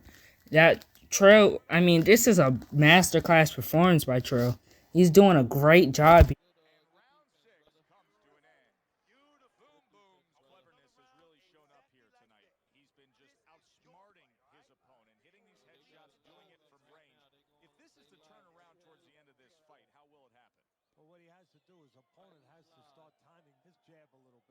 There's two ways to take away your opponent's jab if he's controlling range. One is with your own jab, the other is with a right hand. Start chucking right hands over. Make him a little afraid of using that jab.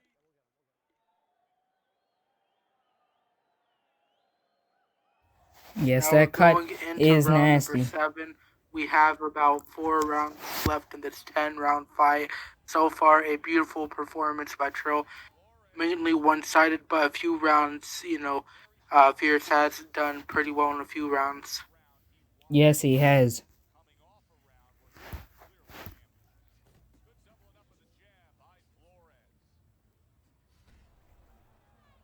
Oh, good power straight lands by Fierce. Nice counter straight.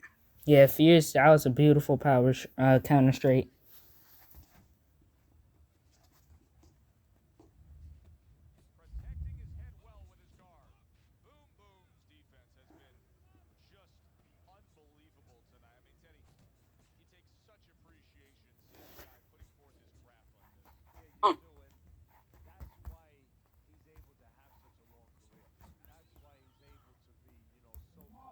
That was a nice power jab by Fierce.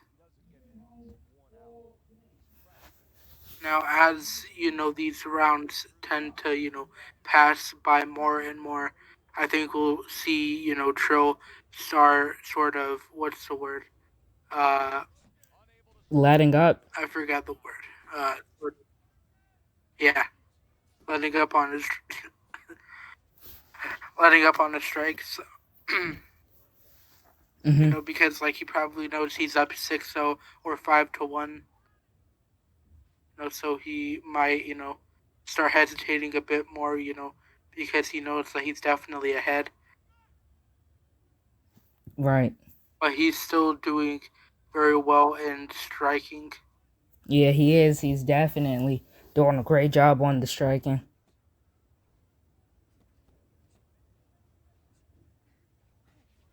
Along with the defense as well.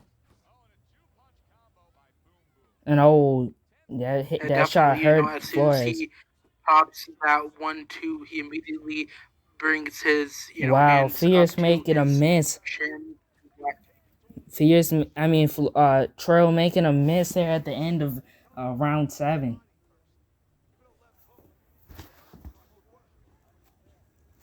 I'd say 7-0 for Trill going into the 8th round, or 6-1 for Trill. Either way, he's definitely ahead. Yeah, for sure.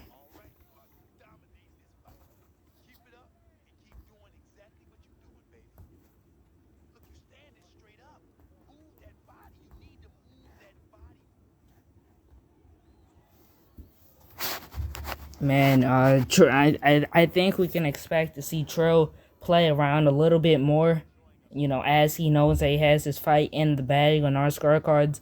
And if we look at the Fight Night judges, it says that Flores needs the last 3 rounds. So we may see Trill actually go and try to win this round or get a knockdown in this round. But, overall, I think that Trill has his bout in the bag. What do you think, Kevin? Do you think he has it, or does he need to put a little bit more urgency?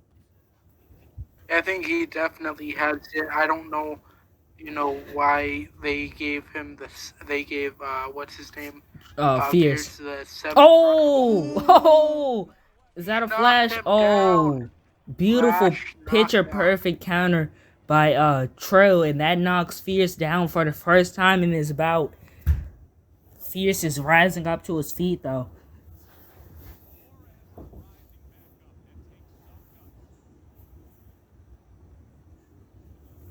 I think now we're gonna see, what's his name? Trill, sort of coast a little bit more in this round since he knows he's definitely won it with the knockdown. Yeah, for sure. Just pot shotting mostly.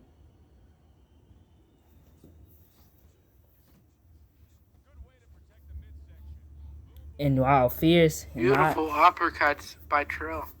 Yeah, for sure, man. Fierce, he just needs to really, start, trying to get closer and use more of his hooks and stuff. I understand, Trill is a hard target to hit, but, these final couple of rounds, he can't lose hope in himself. He needs to start trying to put... Oh, sure! Flash knockdown again. Wow. Wow, what a round for Trill. He knocks down Fierce twice. Wow. Kevin, what? And Fierce gets back up again. Yeah, yes he does. Well, what are your thoughts on that, Kevin? That flash knockdown. Man, that was a beautiful counter straight, perfectly timed with the counter. Both times that the knockdowns happened. That's definitely a 10-7 round for Trill, since the 2 knockdowns. Yep, 10-7 round. And we'll see if Trill can knock Fierce down later on in the fight. But overall, man, beautiful stuff by Trill. And yeah, that cut on Fierce looks terrible. Nasty, pouring out blood. Yeah, that could possibly be a doctor stoppage.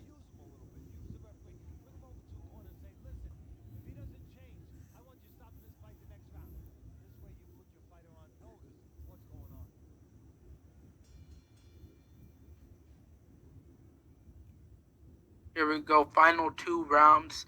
Trill definitely up at least 7-2, or 8-1, or even 9-0. Yeah, I could definitely see. I could see a case for all of those that you just mentioned there.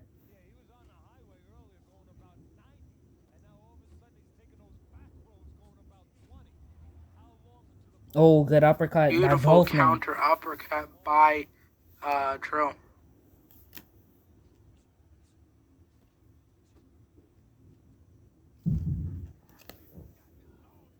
Another beautiful uppercut by Trill snaps the head of Fierce back a bit.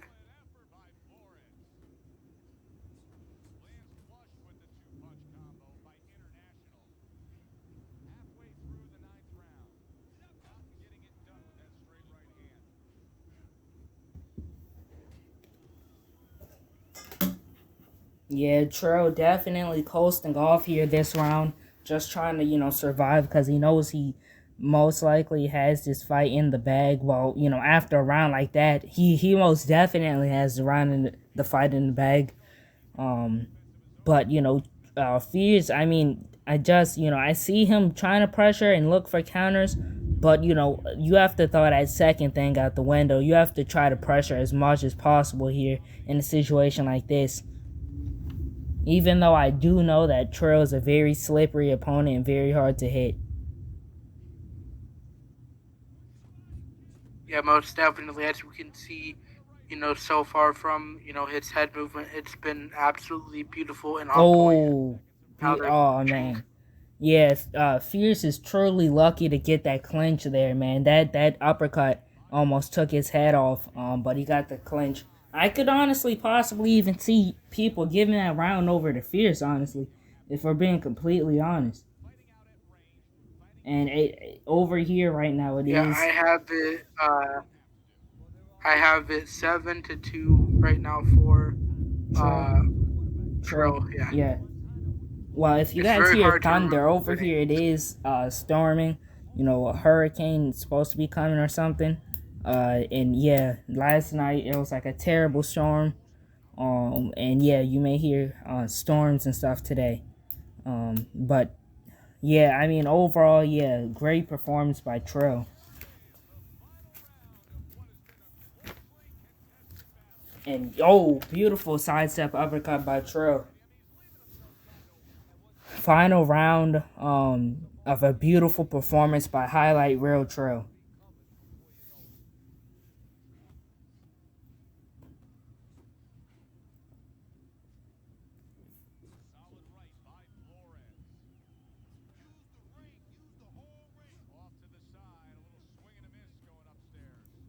Good defense by Trill. Fierce, he's starting to find some connection percentage, or he's starting to connect with the straight, but Trill he has that sidestep uppercut in his arsenal, so he may want to be careful with that.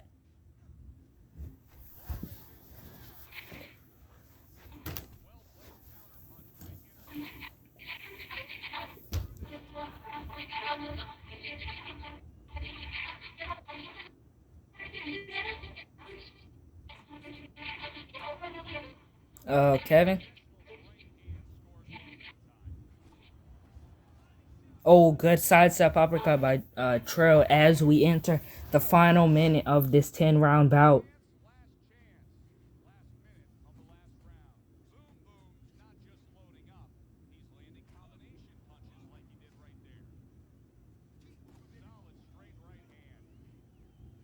Good body uppercuts, good body work by Trill. As we enter the final 30 seconds of this bout, good counter by Trill.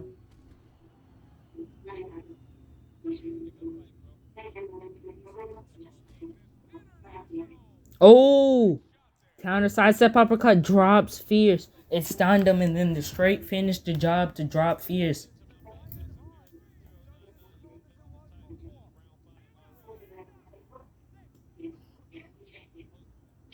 And oh, Fierce does get up, but he is badly hurt, and that will end the fight. If we look at my scorecard, I have the fight 9-1 for Trill, and you know, obviously Fierce got knocked down 3 times, so I believe, oh shit, I'd have to count all that up.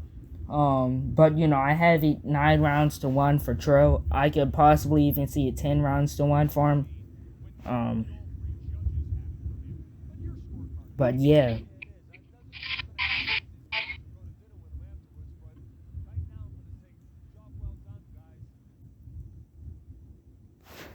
Great fight overall.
What is up, everybody? We are back for the main event of the evening. We have Sean Allen versus Leonidas Parks. If you look at the tape, Parks is 5'8" with a 68-inch arm reach, and Allen is 5'9" with 675, I believe. But Parks 199 and 7 and 12 losses, and I believe that says 12. But he's looking to capture his 200th win. That would be a hell of an accomplishment to do. You know, Kevin, what do you think of that record? 199 and 12. That is a lot of wins.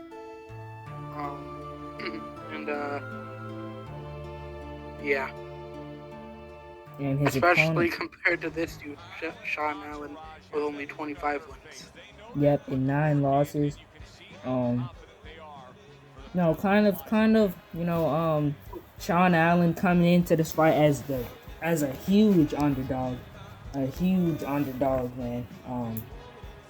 But I'll just call them Parks versus Allen. But yeah, Parks, coming into this bout, if I was an odds maker, or if I look at odds, Parks will be about a -2,000 favorite. Allen will be probably like a +6,000, 7,000 underdog. But yeah, Kevin, what do you think about? Do you think that Allen has a chance and we're writing him off too easily, or? Well, I mean, everybody has a puncher's chance, but I do think that this might be, a one-sided beatdown for the champ because, 199 wins with 120 total fights compared to 30. All right. That's a huge experience gap, and yeah, I do think that Nang here or Parks can come out with a win. Allen misses with the power straight. Ooh, nice body shot. Yeah, good work by Nang. He knows when to dart in and dart out, and if I ever do fight Nang, that will be something that, I'll have to work on in training camp, because he sure does know how to dart in there and dart right out.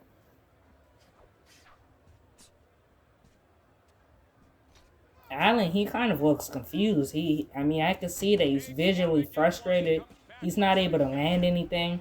And Nang is just going in. He's just doing his job, going in and, scoring it and moving right out.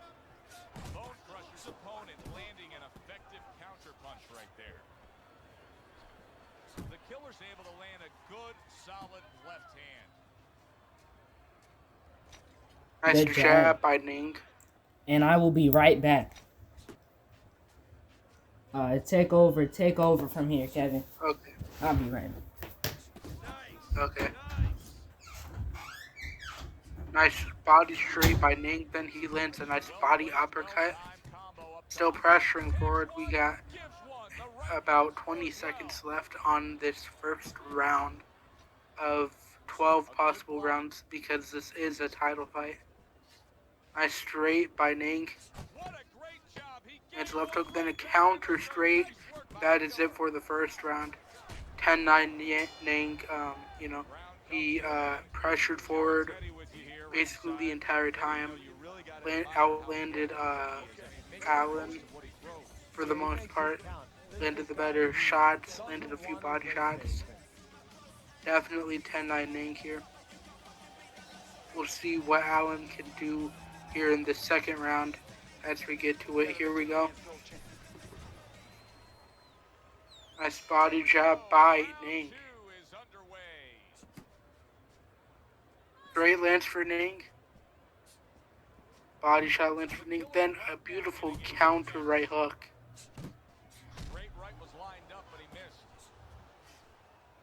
Body jab. Ooh, a nice counter right hook again.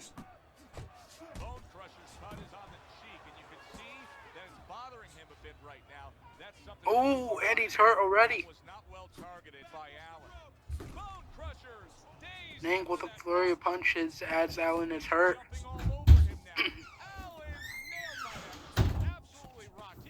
All right, Solid I am recovery back. from Allen, but he's still in trouble.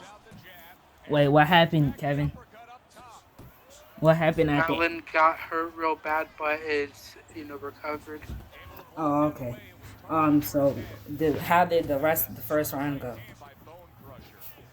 Basically, Nang just pressured forward landing body shots most of the time. Alrighty.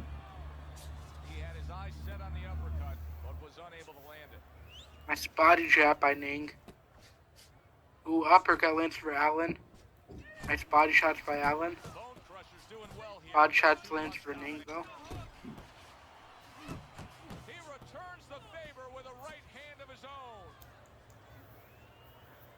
Yeah, Nang is really making Allen look like a fool here.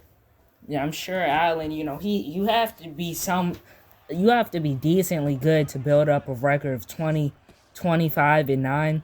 I believe that was what his record was. But, Nang is really making him look foolish out here. 10 seconds to go in this round. And that is the end of round 2. 20-18 for Nang is my scorecard. Maybe even 20-17. Mostly one-sided in the second round. And Allen already has a cut under his left eye, which will mess with the damage for him.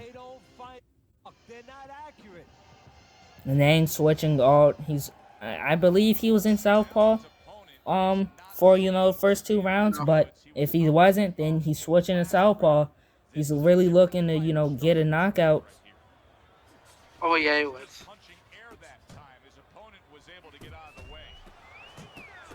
Nang, and the thing is that Allen, he can't get off the ropes, and it doesn't look like he's making a really considerable effort to even try to get off the ropes, man. Yeah, most definitely. Nang pressuring forward like a bat. Landing a lot of body shots, counter shots.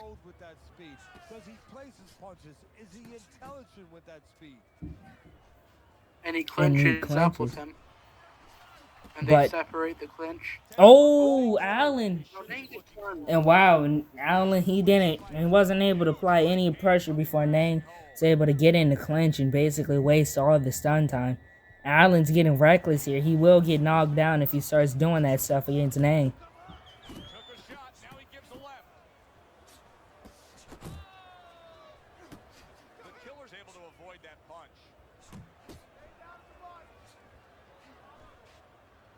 Oh, good uppercut nice by Allen. Uppercut by Allen.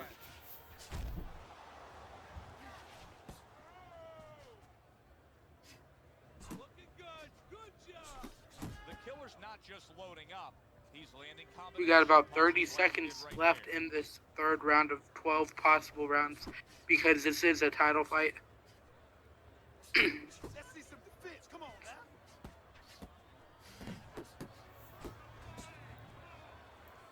Nang switches back to orthodox to close out the round. And I'd give that round to Nang as well. 28 Nang. I mean, I'd give it to him too, because other than the stun and that counter uppercut, when he landed that counter uppercut, Nang was even able to land a power straight while he did that. Allen, he's just been looking foolish. His accuracy isn't there. So, I'll give that round over to Nang. Yeah, same. I have a 30-27 Nang. He was the one who made the right decision to punch. Beautiful body work by Nang. And Nang goes in the clinch. Allen pushes him right off.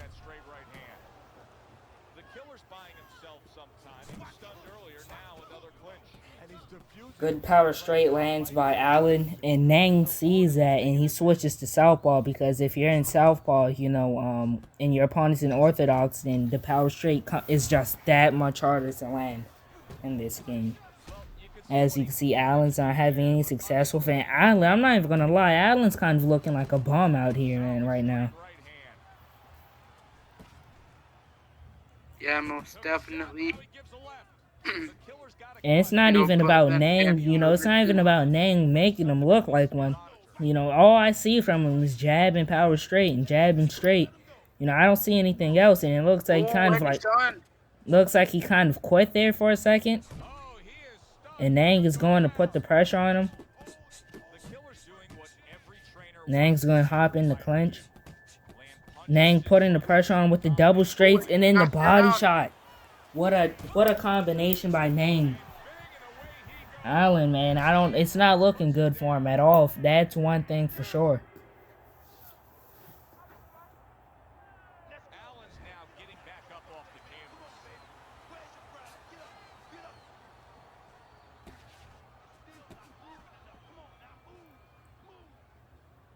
One, two.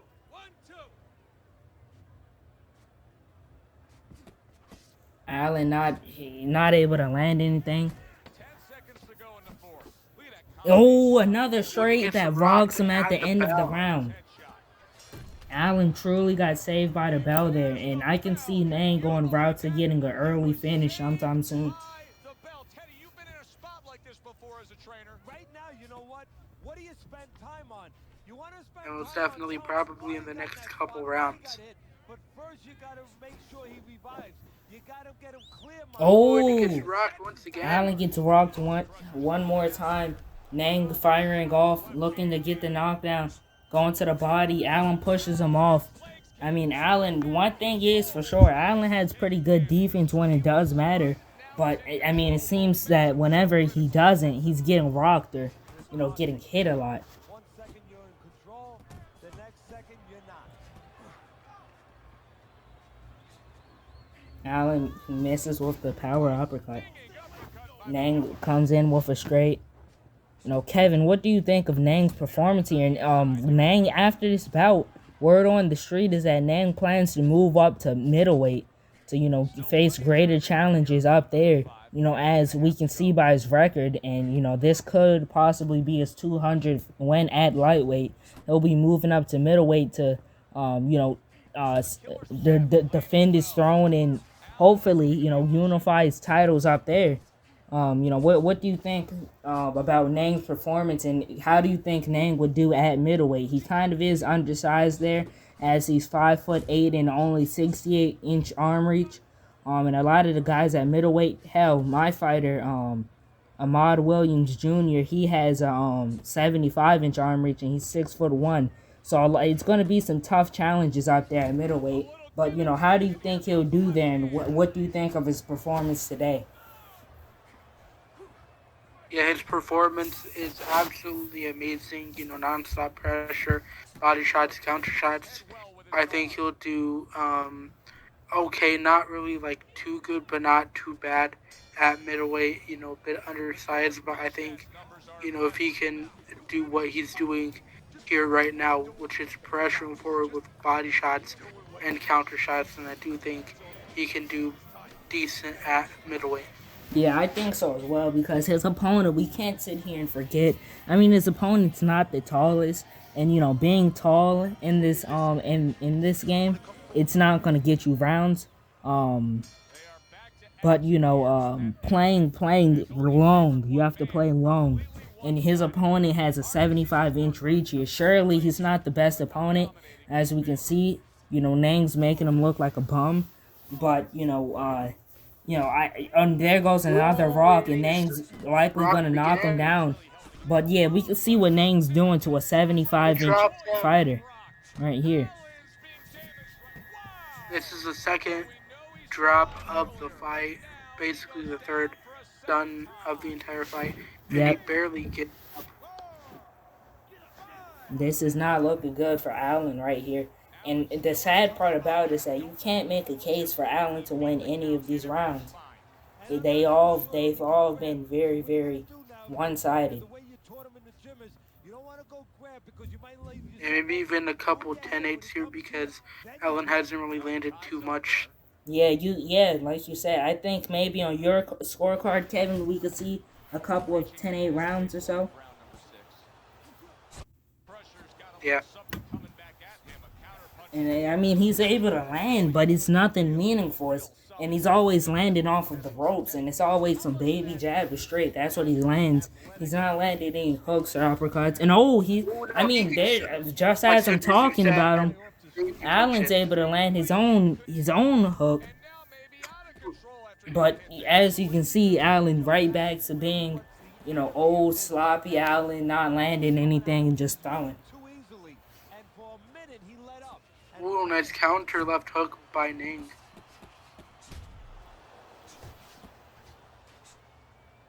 Nang jumps in the clinch. And he ties up on the inside. Final 10 seconds. Oh, Allen gets stunned again at the bell. He returned fire right there, and it worked after being rocked. This is not looking good for Allen at all. And we are entering round 7. I have about 6 rounds to zip for Nang. This is just this is just a wonderful performance. What else can I say? Absolutely incredible performance. We're coming up on round number 7 right here. We still got about beautiful 6, straight by Nang. we still got 6 rounds left in this 12-round title fight. Let's see if Allen, makes any adjustments. Allen he gets rocked once again. This may be the end. Nang really putting in pressure, and Nang knocks him out. Knocks him down again. That's probably the end, though. Most likely the end. He's moving really slow. And he's not able to get stable. Allen is not able to get up. That is it. That is it. Thank you, ladies and gentlemen, for listening again. And you can catch Nang Promotions again on Saturday. And be sure to check out Me versus Fierce, as that will be the main event for this, for the card on Sunday. Yeah, Sunday, I mean. And Kevin and I will most likely be commentating over it again. Me versus Fierce, I don't know. I've spoken to Nang. He plans to have it on Sunday, or this card may come out on Sunday. But Me versus Fierce is coming really soon, so check into that. Kevin, any last words? It has been a wonderful night of fights, and I'll catch you guys on the next event. Peace. Probably.